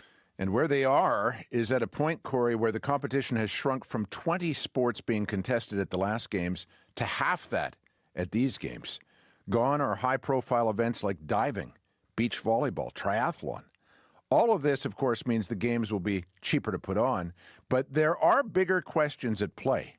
Namely, are these games relevant, given their ties to colonial history? They started, after all, being known as the British Empire Games. There are hints they may have run their course. The BBC, which has provided coverage for 18 Commonwealth Games in a row, has relinquished its TV rights for these games to another broadcaster. Still, there are positive signs as well. The Games have already secured the Indian city of Ahmedabad as the host for 2030, when the number of sports is expected to rise to 18. In the meantime, today's opening ceremony from Glasgow gets underway on CBC, both on the web and on TV, starting at 1:30 Central Time. And let's finish now with some basketball, where there's actually plenty of uncertainty in the NBA offseason. Is there ever? Kawhi Leonard has not officially joined the Raptors because an ongoing NBA investigation into the LA Clippers has put their agreed-upon trade on hold, which is awkward, not just for the players going back the other way, Brandon Ingram and Grady Dick, but for Raptors fans, Corey, who still don't know what their team's going to look like. Then again, we still don't know a lot of things, like when and where games are going to be played. NBA Commissioner Adam Silver says that's because LeBron James has not decided where he wants to finish his legendary career. The way I think about it is we have to finish up the schedule, and where LeBron plays will affect the schedule. So I would like him to make his announcement already, because as you might imagine, the teams are calling us, the networks are calling us, and everybody wants to lock in the schedule. But it will influence how we set opening week, Christmas Day, etc. So I need him to make a decision. Philadelphia, Miami, Cleveland, Golden State, they're among the favorites, apparently. And the Heat clearly think he's taking his talents to South Beach again because they mistakenly posted a link to a live stream suggesting as much on Tuesday. LeBron, make your mind up. Geez, I had no idea that the schedule depended so much on LeBron. One person. I mean, this is a star-driven league, and this is the biggest star of them all, but still. Wow. Yeah. Well, thank you very much, Scott. You bet. That is Scott Regier with your morning sports. Time now for your CBC News from Manitoba. This is CBC News. At 7:30, we're at 19 degrees with mostly clear skies in downtown Winnipeg. We are expecting haze from wildfire smoke again today. Good morning, I'm Matt Humphrey. One of the two boys believed to have drowned in Nudimick Lake has been found. The body of 10-year-old Maximo O. Ramirez was recovered last night around 7:30. Allison Baker Thiessen owns Nudimick Lodge, where the boy's family has been staying. She says the body was spotted near the shore. I mean, there are mixed emotions right now. We are very happy that we were able to find Maximo, the youngest boy. He appeared, and one of our community members were able to bring him home to the family. Maximo and his 13-year-old brother Aaron went missing Saturday. Maximo reportedly slipped on the rocks near Sturgeon Falls and fell into the fast-moving current. Police say his brother went in after him to try and save him. Baker Thiessen says Maximo's body was found about 365 meters east of Sturgeon Falls. The search is expected to continue today. Meanwhile, the parents of a 12-year-old boy who drowned in 2023 say their sadness has turned into anger as they see another family going through the same tragedy. The CBC's Santiago Arias Orozco has their story. Usar Habib drowned in 2023. His father, Muhammad Danish Habib, says his life changed in a split second after his son slipped into fast-moving water near Sturgeon Falls. We can never forget him. He's in our mind every day. His death, similar to the ongoing search for Aaron Aur Ramirez. They fell in the same rapids in the Whiteshell on Saturday. Habib's mother, Urosh Danish, can't believe this has happened to another family. Why has something not been done to prevent all of this? How many more lives do we need to take? Near the rapids, there are signs telling people not to swim. Danish says her son's death showed 3 years ago the signs are not enough. The shore is slippery.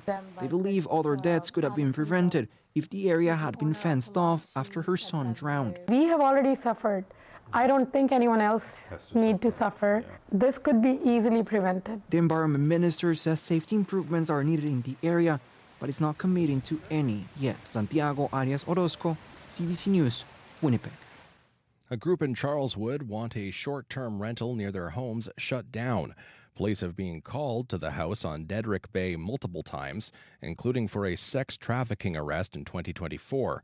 But the city of Winnipeg recently renewed the property's short-term rental license. Amy Taves lives on the street and wants to see the rules tightened. There needs to be accountability. There needs to be something that says if there's been X, Y, and Z taking place, that says you've lost your license now and you can't operate an Airbnb here any longer. Area Councillor Evan Duncan says he's concerned with the number of complaints he's received, and he's asked the city to review the property's short-term rental license. In other news, two Manitoba cities are driving in different directions when it comes to providing public transit. Winkler extended its on-demand transit pilot project into 2028. Meanwhile, Steinbach Council says it's looking and planning for a viable transit system of their own. A coalition of 20 Steinbach area service providers has tried for years to get transit on Steinbach roads. Coalition Chair Gay Bose says they drove to Winkler to see how it works. We came up with the idea of, well, let's go experience it. And it was amazing to actually see our dream, our vision for what could be in Steinbach in reality in Winkler. Riders in Winkler can order an accessible van to their door using an app, website, or by phone. Winkler Council just approved applying for federal grants to buy minibuses as well, with an eye on making public transit there permanent. The Premier says a working healthcare system is a crucial part of creating a strong and independent Canada. At their summer meeting in PEI yesterday, the Premiers agreed to ask Ottawa to renew health transfer agreements with the provinces set to expire next year. They also want a 5% healthcare funding increase each year. Premier Wab Kinew says, quote, there can be no bigger nation-building project than building up this nation's people. The meeting continues today with the Premiers meeting with the Prime Minister in person. And you might have noticed the phone alerts yesterday. Manitobans outside Winnipeg were without 911 access for a couple of hours. The service went down at the dispatch center in Brandon. Bell MTS says it's investigating a suspected third-party fiber cut. CBC News spoke with Mayor Jeff Fawcett before service was restored. It's a huge concern. Like 911 is one thing all of us know. Emergencies happen at any time. I'm going to assume that they have all hands on deck. They're going to have this up and going as fast as possible. And then we will do some reviewing and discussing with everybody going forward. Fawcett now anticipates safeguards will be put in place to protect it from happening again. And that is your CBC News for Winnipeg. For news anytime, head to cbc.ca/Manitoba. Your next local news is at 8:30. Thank you very much, Matt. Back soon. That's Matt Humphrey, your CBC News desk. I'm Corey Funk, in for Marcy Marcusa. You're listening to Information Radio here on CBC Radio 1. Let's check in with Abby Abdiemi now with your look at the forecast. Yes, smoke still continues to blanket parts of northern Manitoba this morning. It's been on for a while. We still have air quality warnings in effect across a large swath of regions there. We have hazy skies and reduced visibility from the Par all the way towards Lynn Lake this morning. So take care if you're spending time outside. Here in the city, it's sunny outside. We're looking at temperatures just hovering around 18, 19 degrees. Beautiful day. Expect a humid afternoon. I'm talking about a high of 30 degrees and with the humidity around 35, 36, 37. The UV index is on the high side, so take it easy. Across other regions, in the Pembina Valley region, we're looking at 19. Even in the Brandon area, we're seeing close to 19 degrees there. The Parkland, 17. And of course, the Interlake region, we're looking at 19. All the regions in the south, we will see highs around 30 degrees. Then into the central, the Par Flin Flon also hovering around 17 and 18 degrees. Those are misty conditions there, along with partly cloudy skies. Both remain under air quality warnings, and the local smoke will push just the humidity to make it get warm to about 29 degrees later today. Norway House, you're at 15 with misty skies, air quality warning also in place. You get a 26. Around the Thompson area, we're looking at light rain falling there at 14 degrees, while for Churchill, it is 11 at this time, and we will see a high of only 16 degrees today. So down south, we're around 18 degrees, 19 degrees, getting to 30, and up north, it's more about the smoke that's impacting the region. In traffic, you see anything, let me know. 788-3093. Thank you very much, Abby. And Abby, before you go, are you a mosquito attractant or repellent yourself? Like, do they tend to bite you or do they stay away? I think I'm a magnet. Okay. Like, they know when I step outside, and it's very, very annoying. Like, they just know when I'm outside. It's like, when the sugar ants would know you dropped something on the floor. It's like, there is food for us. Oh, shoot. And do you have friends who are like, I haven't noticed any mosquitoes? Yeah, I have friends that go, nothing. And I'm like, aren't you feel? And I'm like, can't you? And they're like, yeah, we don't know what you did. And I have friends that would go, bro, look at them around you. They're like swarming me. And upset. I say, maybe I'm eating something that is good for the mosquitoes. It could be my food, my diet. Well, I think I'm one of those people who's like, why? I actually, mosquitoes don't seem to bother me as much. Maybe because I'm loved. Yeah, unlike me. Shot across the bow. Thank you very much, Abby. Well, that takes us to this next conversation here. You may have noticed that skeeters are most attracted to certain people and at certain times of day. And actually with us now in studio is Heather Coatsworth. She is the Chief Research Scientist with the Public Health Agency of Canada. And she joins me now to talk about what mosquitoes find most attractive, mainly Abby. Hi there, Heather. Hey, how's it going? Good. So first off, what about you? Are you a kind of person that mosquitoes seem to stay away from or come to? They're not a big fan of me, no. Okay, and is that because you do research and they're like, hey, I've heard about her experiments. I don't want to become one of them? Yeah, I think they know. Yeah. But let's talk about the science behind this, and let's just kind of start right from the very beginning here. Why do mosquitoes even bite us in the first place? Yeah, so you have really only the female mosquitoes that are biting you. So they're looking for blood to sustain their eggs. So they take the protein from blood, and that helps them grow their eggs. So male mosquitoes are never biting you. Mm-hmm. And it's from my understanding, it's the sense that we emit that help us that help them find us. So what sense are we giving off that they can smell? So they kind of think of us like big flowers. So they're also attracted to flowers. They're pollinators, which I don't think a lot of people know, but they get nectar for the ability for sugar to be flying around all the time. So we kind of smell like big flowers. So a lot of floral scents are interesting to them. Lactic acid. So anytime you're sweating, so if you're a big sweater, if you're producing a lot of heat, they're probably swarming around you quite a bit. So is that why some more people get bitten than others? It's because if they're sweaters or they just make more heat? Yeah. Those are kind of the two main things. Okay. And are there any other things that they are attracted to as well? Like I've heard there's like the myths that like if you eat bananas you'll stay away, your skin will emit something. Is that true? Like what is there things we can eat or do to make us less attracted to mosquitoes?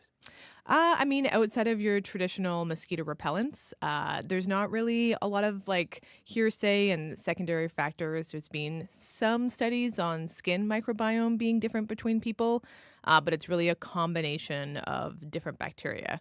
So no, like avoiding eating banana or anything like that. It's mostly just sweat. Yep. Okay. So if you do wear deodorant, though, is that more likely to at least keep them away, like a low-key repellent? Kind of a low-key repellent, as long as you're not then baiting them with a scent inside the deodorant itself. Okay. You also so what about alcohol? Are they attracted to alcohol scents? They're not big fans of alcohol. Alcohol can kill mosquitoes. Blood alcohol content high in people can also kill a mosquito.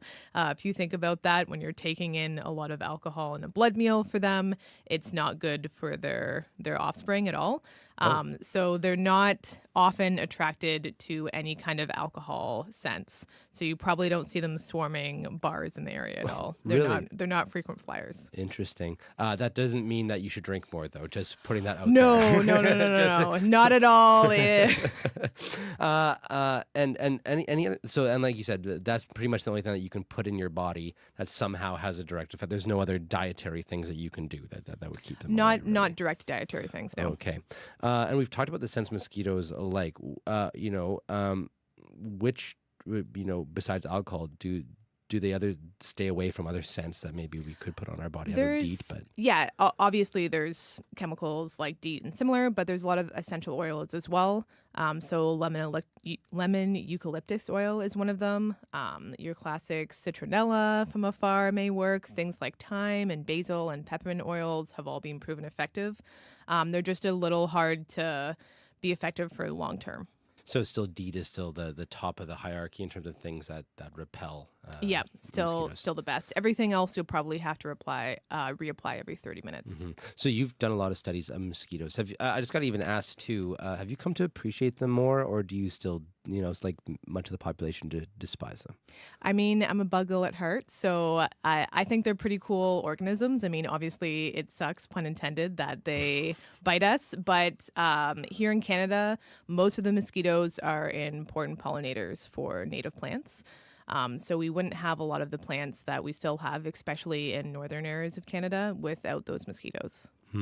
Heather, thank you so much for your time this morning. Super interesting stuff, and enjoy the rest of your day. Yeah, you as well.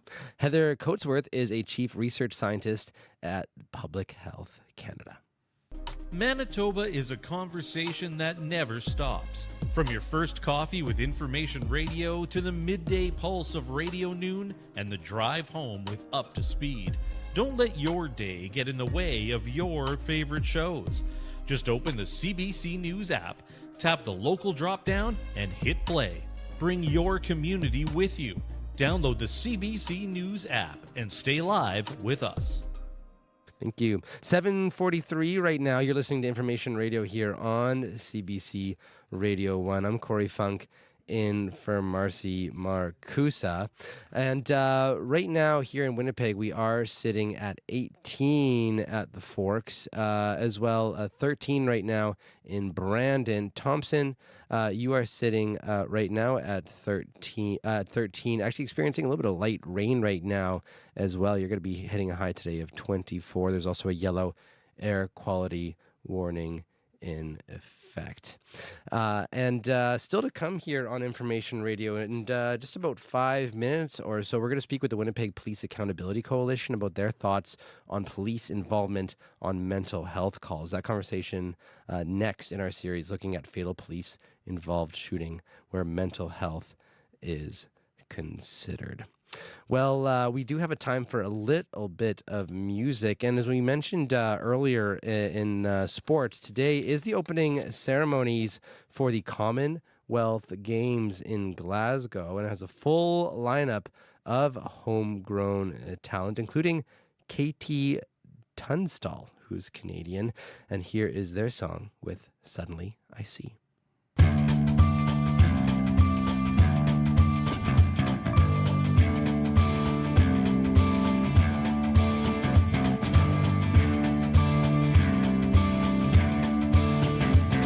Her face is a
see her eyes looking from the page of a magazine.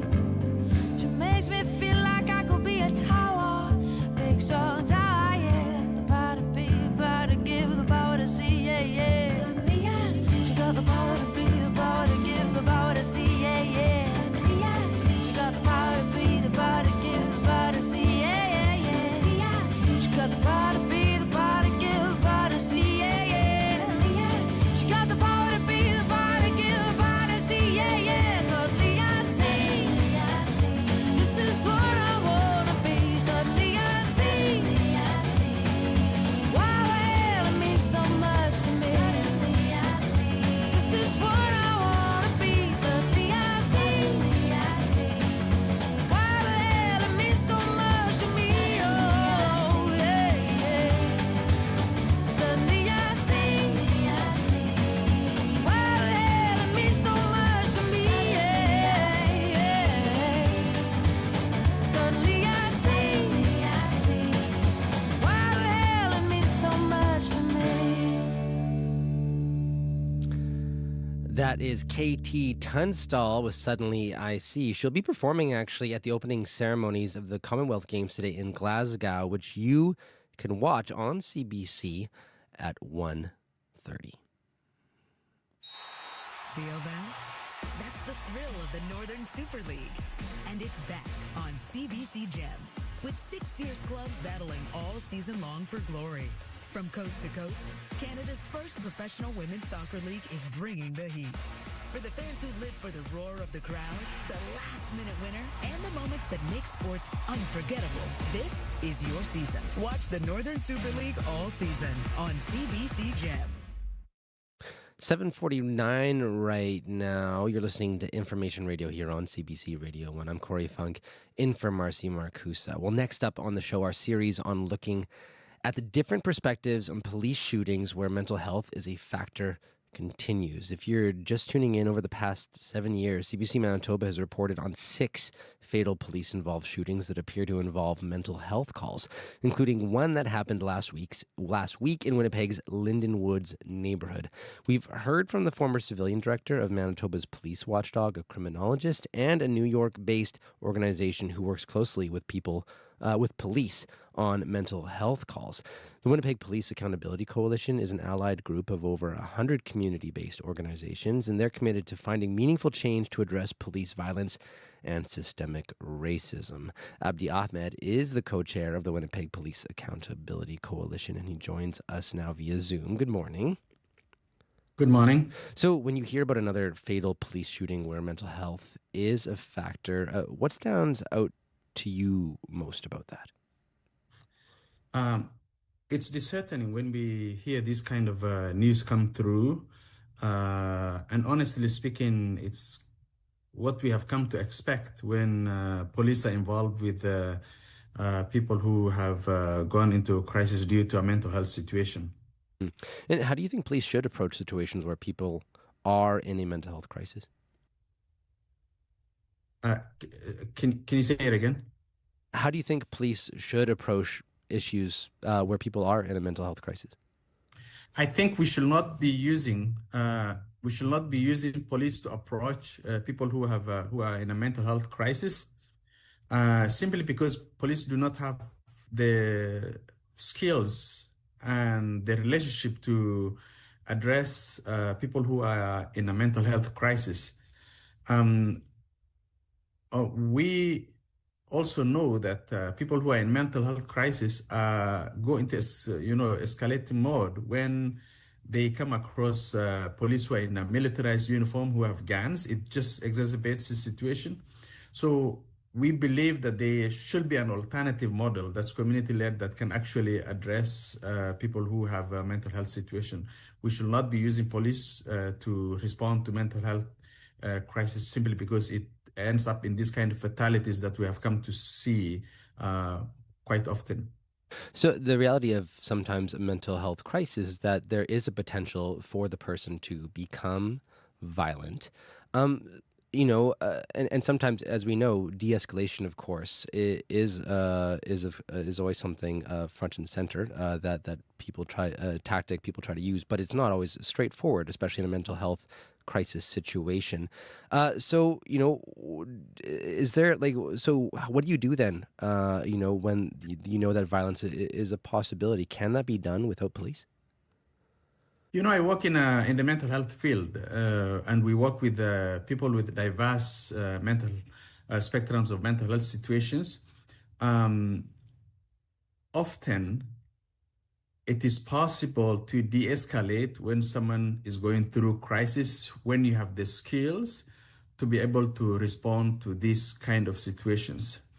It's also possible to de-escalate these kind of situations when you have a relationship with people who have mental health situations, especially if you are working from a community perspective.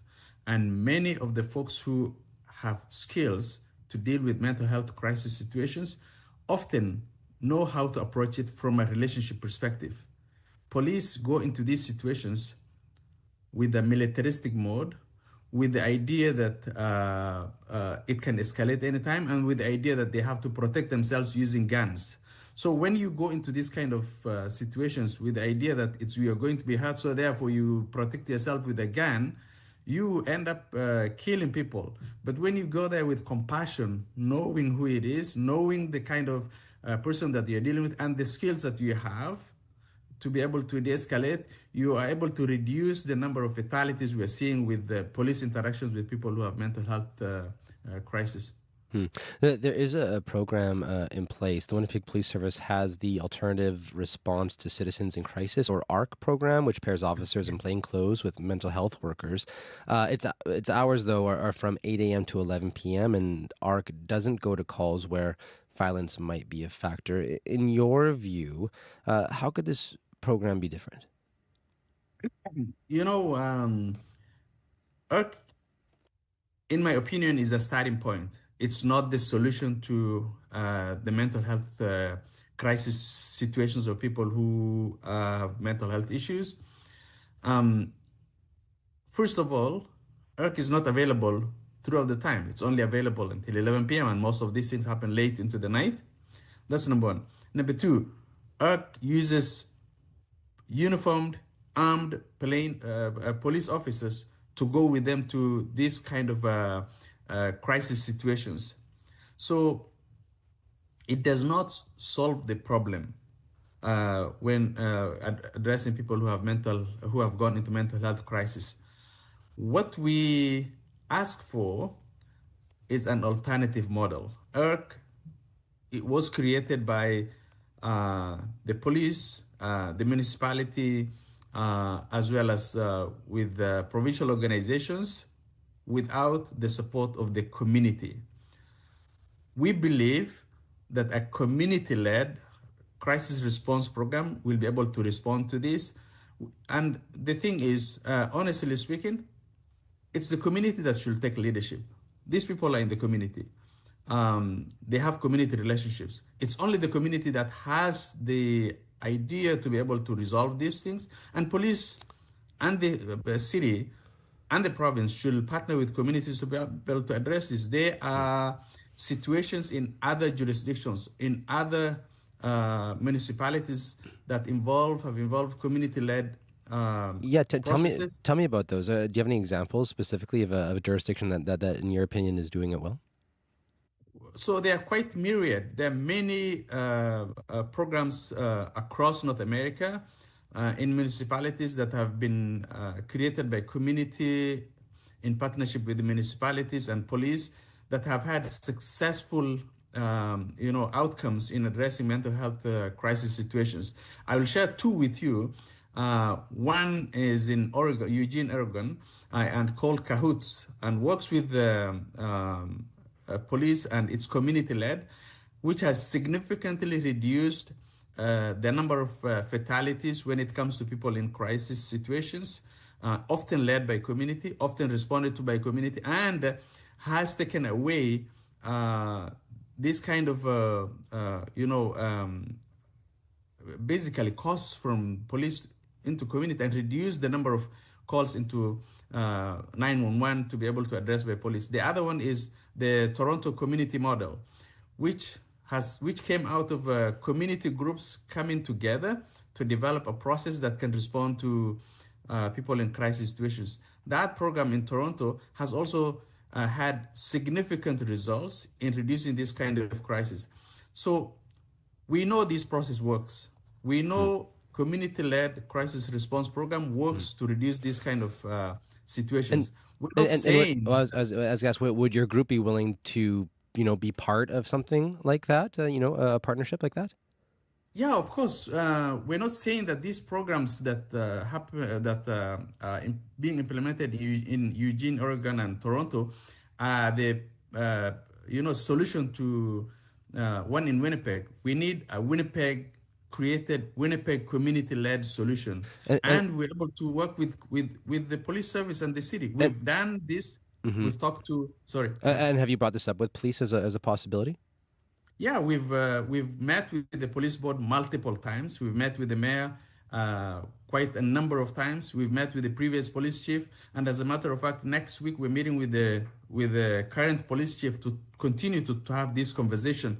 However, people continue to be stuck in old mindset that militaristic tendencies will solve these problems. We cannot shoot ourselves out of mental health crisis situations.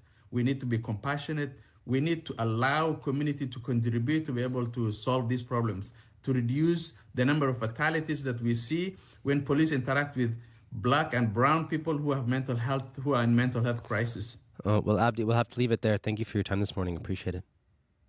Thank you for having me. Abdi Ahmed is the co-chair of the Winnipeg Police Accountability Coalition. The Winnipeg Police Service declined an interview. Stay tuned on Information Radio tomorrow morning, where Manitoba's Justice Minister Matt Wiebe will share his perspective.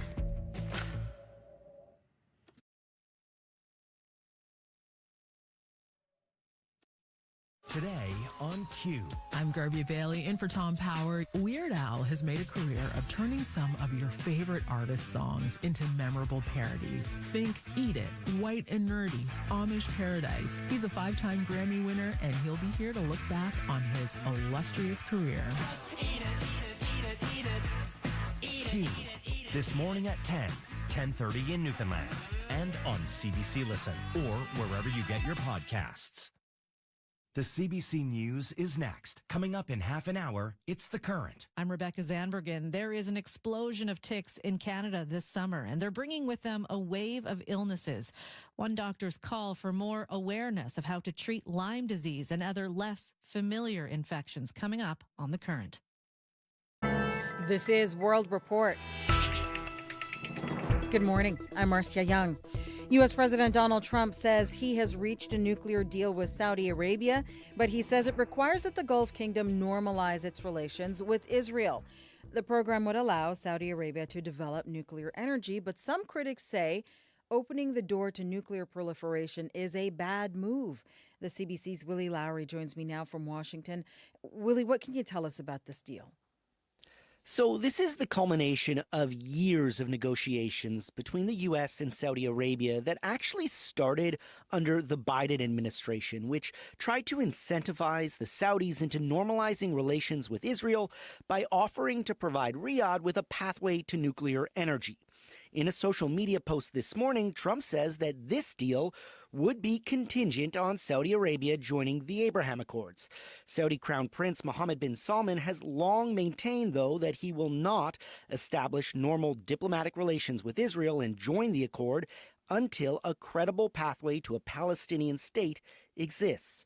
Now, the White House has yet to release details of the deal, but U.S. media reports that it includes safeguards designed to prevent Saudi Arabia from enriching uranium to nuclear weapons-grade levels. Saudi Arabia is also expected to use American technology and companies throughout the process. What's the reaction so far? Democrats are concerned. Many say that providing another country in the Middle East with nuclear energy while a war rages in Iran is simply not the right thing to do. Take a listen to Democratic Representative John Garamendi. why would we ever set up a situation in which there would be the likelihood of nuclear proliferation? We've already got around with an ability to enrich uranium to the point of being able to make a bomb, and we're going to turn that over to Saudi Arabia? No, we're not. This is just terrible, terrible policy. Now, it's unlikely that Democrats would be able to get enough votes in Congress to veto the deal. Thank you, Willie. My pleasure. The CBC's Willie Lowry in Washington. Yemen's Houthis claim they have attacked 2 Saudi oil tankers in the Red Sea. It opens up another front of the war in Iran. نفذت القوات المسلحة اليمنية عملية عسكرية نوعية. A Houthi military spokesperson says they used ballistic and cruise missiles and drones. Saudi Arabia has confirmed one of its vessels was attacked while at sea. The attack started a fire on the ship's bow. Houthis have blocked the Bab el-Mandeb Strait. The Saudis have been using the waterway as an alternate route to the Strait of Hormuz. They're exporting almost double the amount of oil from before the war in that part of the water, and oil prices are up for a 5th day. Medical workers in the Democratic Republic of Congo are struggling to keep up the Ebola outbreak. With the Ebola outbreak, and the virus has now killed more than 1,000 people. Thousands of others are seriously ill. Officials say the number of dead is rising faster than any previous Ebola virus outbreak. There is still no vaccine for this rare strain of Ebola. The World Health Organization warns the true scale of this outbreak could be much larger than official figures suggest. There are likely many more cases that have not been reported. Health officials are also warning they don't believe that this outbreak has reached its peak. An Indian activist says he will break his hunger strike if he wins concessions from the government. Sonam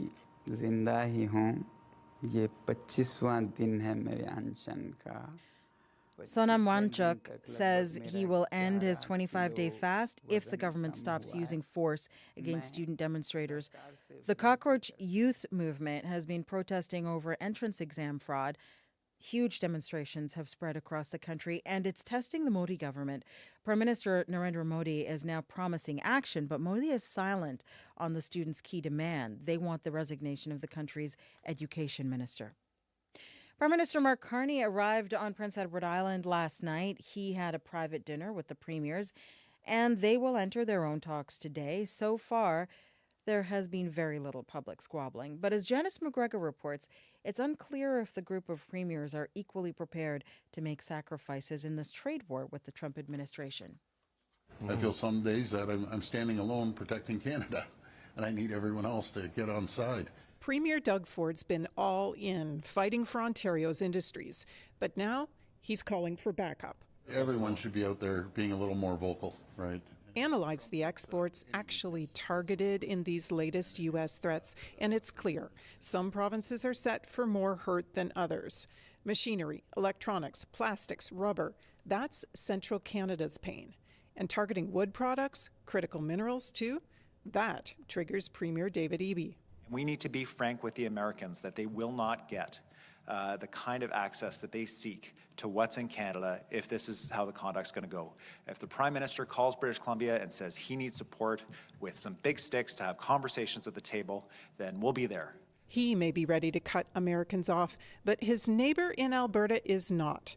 Premier Danielle Smith admits her province doesn't have the same incentive to sacrifice. And even with this latest round, it's about 1% of our overall product that is going to be impacted. A tiny share, because the energy the U.S. needs remains spared. What's this premier prepared to do for her country? So our approach has been one to say that tariffs don't help anyone. Tariffs hurt Canadian consumers, they hurt American consumers, whether we apply them or they apply them. It's a logical case to make, but it falls short of the action that other provinces wish she'd take. Janice McGregor, CBC News, Charlottetown. The murder trial of a Montreal man begins today in New York. Luciano Fratellin is accused of drowning his 9-year-old daughter, Melina, last summer. The CBC's Alexander Silberman is following the trial. Outside a brick courthouse in upstate New York, 46-year-old Luciano Fratellin arrives in handcuffs. escorted by sheriffs, as the final members of a grand jury are selected. The Montreal man is now set to stand trial for second-degree murder and concealment of a human corpse, just over a year after police and state prosecutors allege Fratellin killed his 9-year-old daughter Melina during a family road trip to New York.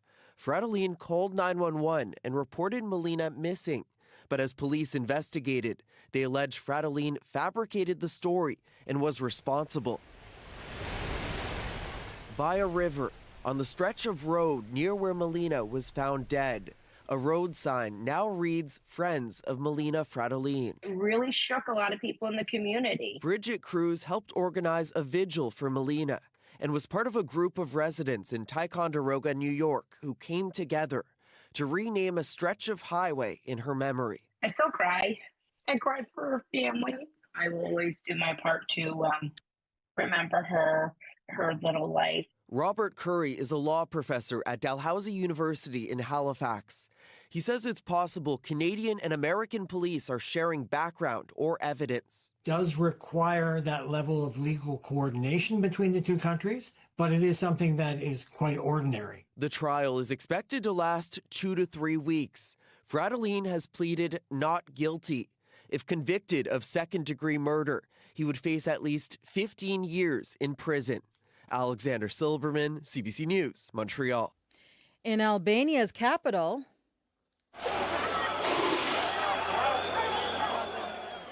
police fire water cannons and tear gas to break up anti-government protests.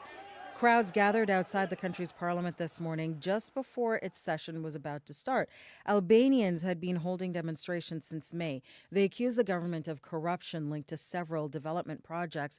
That includes Jared Kushner's plans to build a luxury resort on protected land. Kushner is the son-in-law of U.S. President Donald Trump.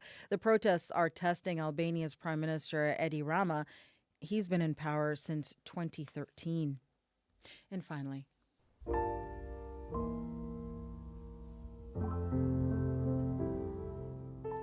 legendary Canadian jazz pianist and composer Oliver Jones has died. Jones was born in Montreal. He played piano for decades. Oliver Jones won 2 Juno Awards, and he was inducted into the Canadian Music Hall of Fame.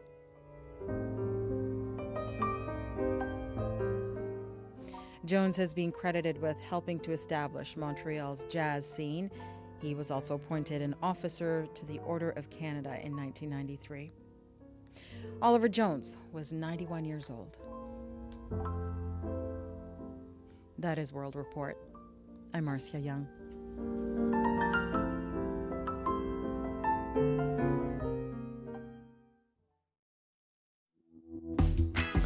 Good morning, Manitoba. Happy Thursday. You're listening to Information Radio here on CBC Radio 1, 89.3 FM, 990 AM, and everywhere on the CBC Manitoba YouTube page.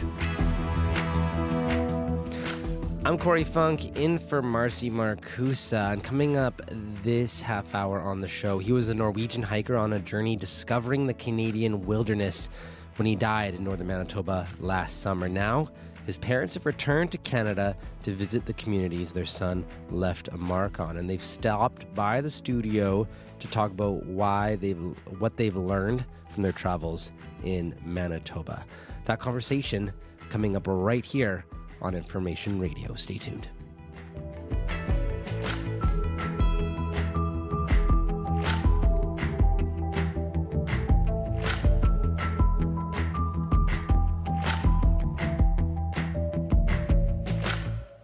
(8:11) right now. Let's check in with Matt Humphrey with a look at news headlines. Good morning. A grieving family is beginning to get closure after the body of their 10-year-old son was recovered from Nudimic Lake. We're told Maximo O. Ramirez was found about 365 meters east of the falls where he slipped and fell in.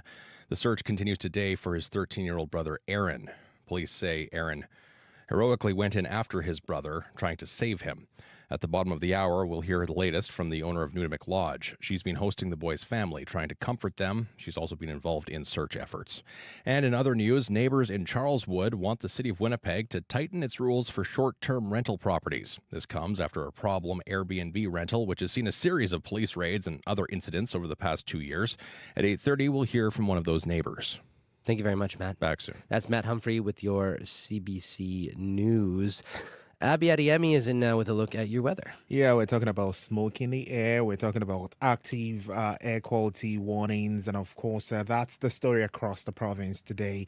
We're looking at hazy skies in the northern part of the province, along with reduced visibilities into the central part. Also, here in Winnipeg, we are seeing 19 degrees. It is sunny outside. Expect some breezy conditions from the southwest later. You will notice local smoke within the city limits. So if the smoke bothers you, try to spend more time outside. It's going to get humid. We warm up to 30 degrees later before we cool to about 20.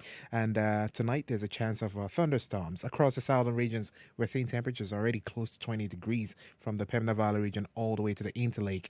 Most regions warming up to 30 today, while up north we're seeing light rain, misty conditions, and of course those ongoing air quality warnings with highs reaching 29 degrees in the north. But overall, the south is going to stay warm and humid, while up north we're dealing with smoky conditions there. Winnipeg, sunny right now. We're aiming for 30 degrees. It's currently 19 in Winnipeg. What about the commute right now? Yeah, it's still quiet for now. I guess I think the trick with this quiet commute is a lot of people already know the spots where the cones are, where the constructions are, and you can avoid it. So I think that's the formula. A lot of people already know, if I'm going to a Southbound now, I know there's going to be cones on the way somewhere. I'm going to go to another spot I'm just going to go down. Exactly. So they already know the spot. But if you see anything you want us to know, 788-3093.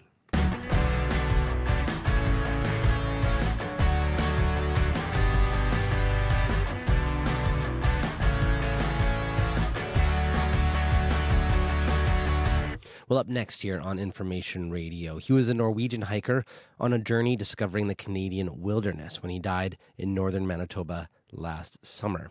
It's believed 29-year-old Stefan Schotelvik drowned while trying to cross the Hayes River, and his parents made their own trip to Manitoba, traveling with other members of a foundation set up in Stefan's name, as well as a documentary crew from Norway's national public broadcaster and a team from an international newspaper. They're visiting the communities the outdoor explorer left a mark on throughout his travels. Christian Dyerson is the executive director of the Stefan of Norway Foundation, and Gry Schotelvik is the chair of the foundation and Stefan's mom. They're in Winnipeg and stopped by our studio yesterday, and they sat down with CBC's Julie Buckingham. I certainly wish we were meeting under different circumstances, but Christian, remind our listeners, it was covered heavily here at CBC, but about why Stefan was in Manitoba last year. He was in Manitoba as a reason of his wish for many years to travel Canada and Alaska by foot. He wanted to cross Canada and Alaska. And he started his first journey from Piavanak on the 3rd of July, the summer of 2025. And it ended tragically just before he was about to be picked up at York Factory, the historic site, and by the Hayes River. Hey, how has your trip been to Manitoba so far? Our trip to Manitoba has been fantastic because the people are so kind.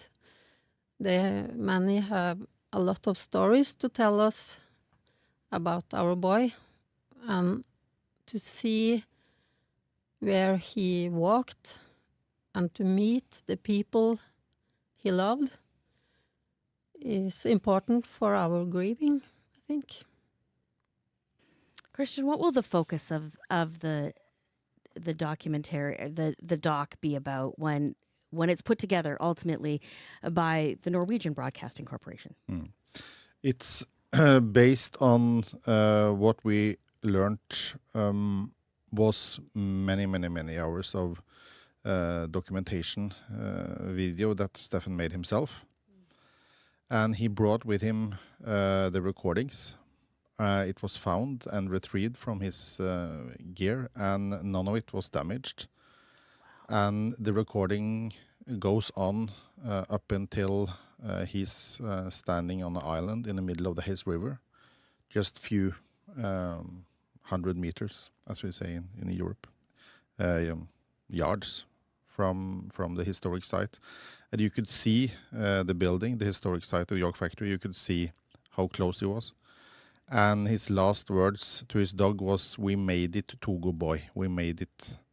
And the recordings is going to be the essence of the documentary, and also the trip the parents did together with the public broadcaster last year, and also this trip we just completed now.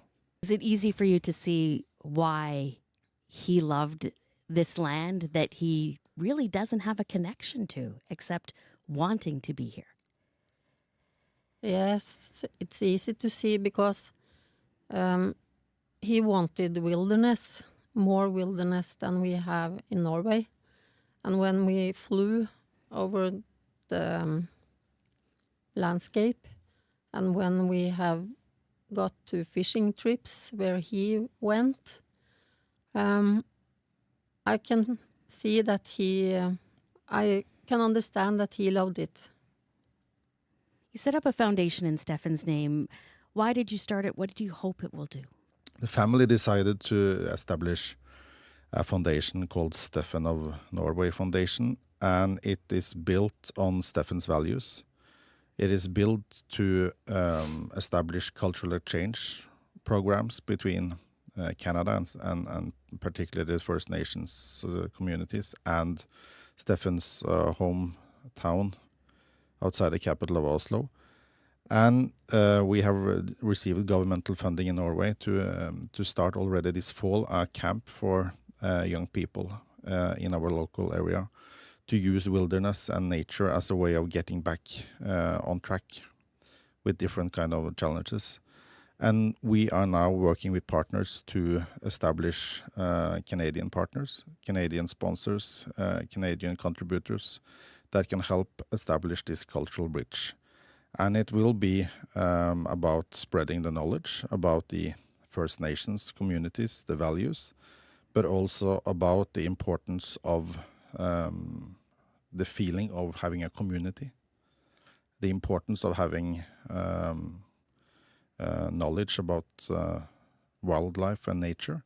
And I think also what we have learned on this trip is that Stefan made several of these communities remember their own traditions, because he showed curiosities to their tradition and their ways of living that many of them actually forgot. So we have testimonies from people saying that he reminded them of who they were and who they are. And that is quite a strong testimony, being a young guy from Norway coming all this way. There's a lot of people that never met Stefan but were touched by his life. As you know, the coverage was immense. There's a Facebook page dedicated to his great Canadian journey. It's full of testimonies of people who were inspired by him. How do you hope, and how do your husband and your family hope that he'll be remembered? I hope they will remember him as he was. A guy that found himself in nature. And I think I hope that more children in the future can not take a trip like him. That's not necessary, but use the nature for therapy, physical, health, and connect to it, because if we want to take care of the earth, we have to know the earth. I hope just they will remember him as who he was. A humble guy from Norway that was in love with, not in love, but he loved animals. He loved nature. Yeah, Clearly, he loved people. And he loved people, yes. He was Clearly. open to everyone. He didn't judge anyone. It's clear he bridged a gap from Norway to northern Manitoba and built that love along the way. Mm. Thank you for sharing some time today and telling us about your travels. Is there a place, Christian, where people can get more information about the foundation and when we could perhaps see some of this footage and coverage going forward? The webpage of the foundation is steffenofnorway.com. And we have also a Facebook account, Instagram. And there will be quite a lot of coverage in the months coming. There will be a huge international newspaper publishing a big story a few months from now about Steffen's journey and also this journey that we have just completed. And the public broadcaster is doing a documentary in Norway, which I strongly believe is also going to be made available here in Canada. And there will be a book about Steffen as well, all in cooperation with the foundation, with the purpose of completing the storytelling that Steffen planned and also begun, based on his experience and his love for Canada and the First Nations.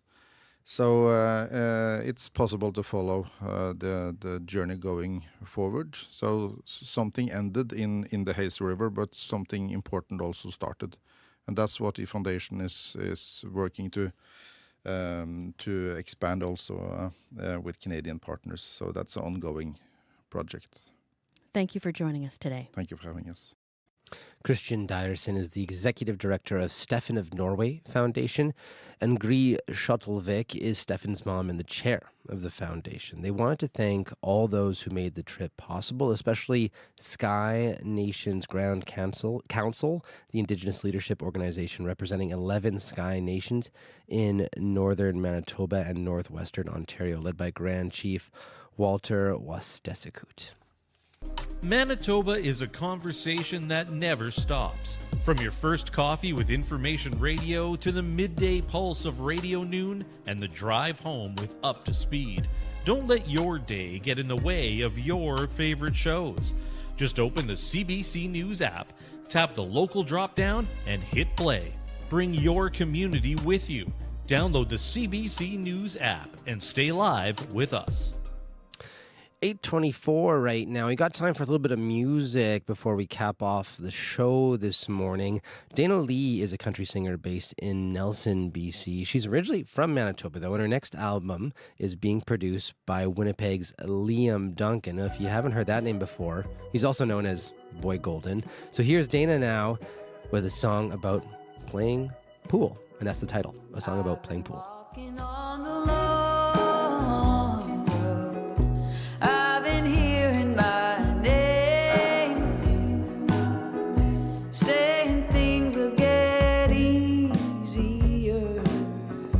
If I let go my shame underneath the mountains, I've been playing a game. 1, 2, 3, 4, 1 round. 2 loonies for the same. 1 friend to make the day go. Sweet like summer rain, what an honest revelation.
till the leaves for the same.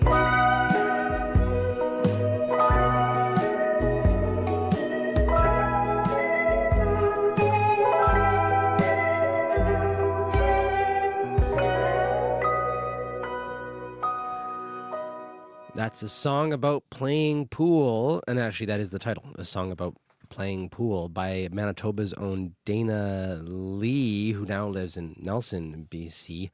The next album, Big Time, comes out October 15th and is produced by also Manitoba's own Liam Duncan, or AKA Boy Golden. Well, here in studio now with us is Marjorie Dowhouse, host of Radio Noon. Hello. Well, good morning, Corey. Good morning. What's going on the call-in today? Well, we've probably all been asked at some point to fill out a survey, whether it's online, over the phone, in person. But how truthful are you when it comes to your response on those surveys? According to a new U of M report, the majority of Manitobans are lying. On today's call, and we want to hear from you whether or not you can spot someone who is lying to you.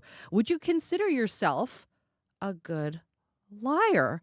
Or do you just take people at face value until proven otherwise? So give us a call, text to share your story, coming up on Radio Noon today. I'm a textbook bad liar. Are you? Yes. Do you have some of the telltale signs? You can't look at someone in the face. Yeah, You're I essentially fidgety. just turtle. I just like it just does not work. Yeah. And I think my kids are the same. Yeah.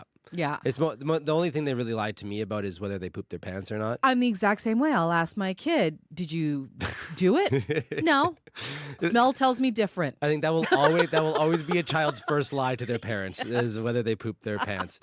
Anyways, that call in today coming in, talking to grown-ups are calling in to talk about their lies, coming in on Radio Noon today after 12 o'clock. Thank you very much, Marge. Thanks, Corey. That is Marjorie Dowhouse. Big thanks to everyone who helped put together today's show. Sophia Peralta Baron, Sierra Sanders, Emily Enns, Michaela Van Kooten, Matt Humphrey on our news team, Aaron Broman, Megan Ketchison, Darren Bernhardt, as well as our on-air team, Joshua Taifer, Abby Ariemi, Darren Morash. Nelly Gonzalez is our show producer, and Leif Larson is our senior producer of audio.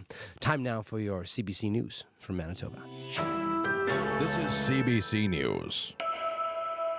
At 8:30, we're at 20 degrees with mostly clear skies in downtown Winnipeg. We don't have an air quality warning, but we are seeing haze from wildfire smoke. Good morning, I'm Matt Humphrey. The body of a 10-year-old boy, Maximo O. Ramirez, has been recovered from Nudimick Lake, while his 13-year-old brother, Aaron, remains missing. Police say Maximo's body was found around 7:30 last night. The brothers went missing Saturday. Maximo reportedly slipped off the rocks near Sturgeon Falls, falling into the fast-moving water. Police say Aaron went in after him, trying to save him. Allison Baker Thiessen owns Nudimick Lodge, where the boy's family is staying. She says the searchers are feeling some measure of relief. I'm happy that they found him, but again, I want to bring his brother home. So there's still a lot of pain, and we're not done. We're still going to keep fighting and find his brother to bring him home. The search for Aaron is expected to continue today. Baker Thiessen says Maximo's body was found about 365 meters east of the Sturgeon Falls. And the tragedy at Nudimick Lake has triggered sadness and anger for another grieving family. Usaad Habib was 12 when he drowned after slipping into the water near Sturgeon Falls in 2023. Uraj Danish is Usaad's mother. She was devastated when hearing about this latest tragedy. But I think now I'm more mad. I'm furious that why has something not been done to prevent all of this? How many more lives do we need to take? A woman also died last year in the same spot where Usaad drowned. His family wants to see stronger safety measures in the area, including a fence, better traction on the rocks, and a lifeguard. Manitoba's Environment Minister agrees safety needs to improve and says he is expecting a report on the risks in the area next week. In other news, people in a Charleswood neighborhood say for 2 years now they've been living beside what they describe as a nightmare Airbnb. After police raids, arrests, and repeated complaints, they want the city of Winnipeg to crack down on problem short-term rentals. The CBC's Cameron McLean has your story. We just want to feel safe here. Amy Taves and her neighbors want a short-term rental near their homes shut down.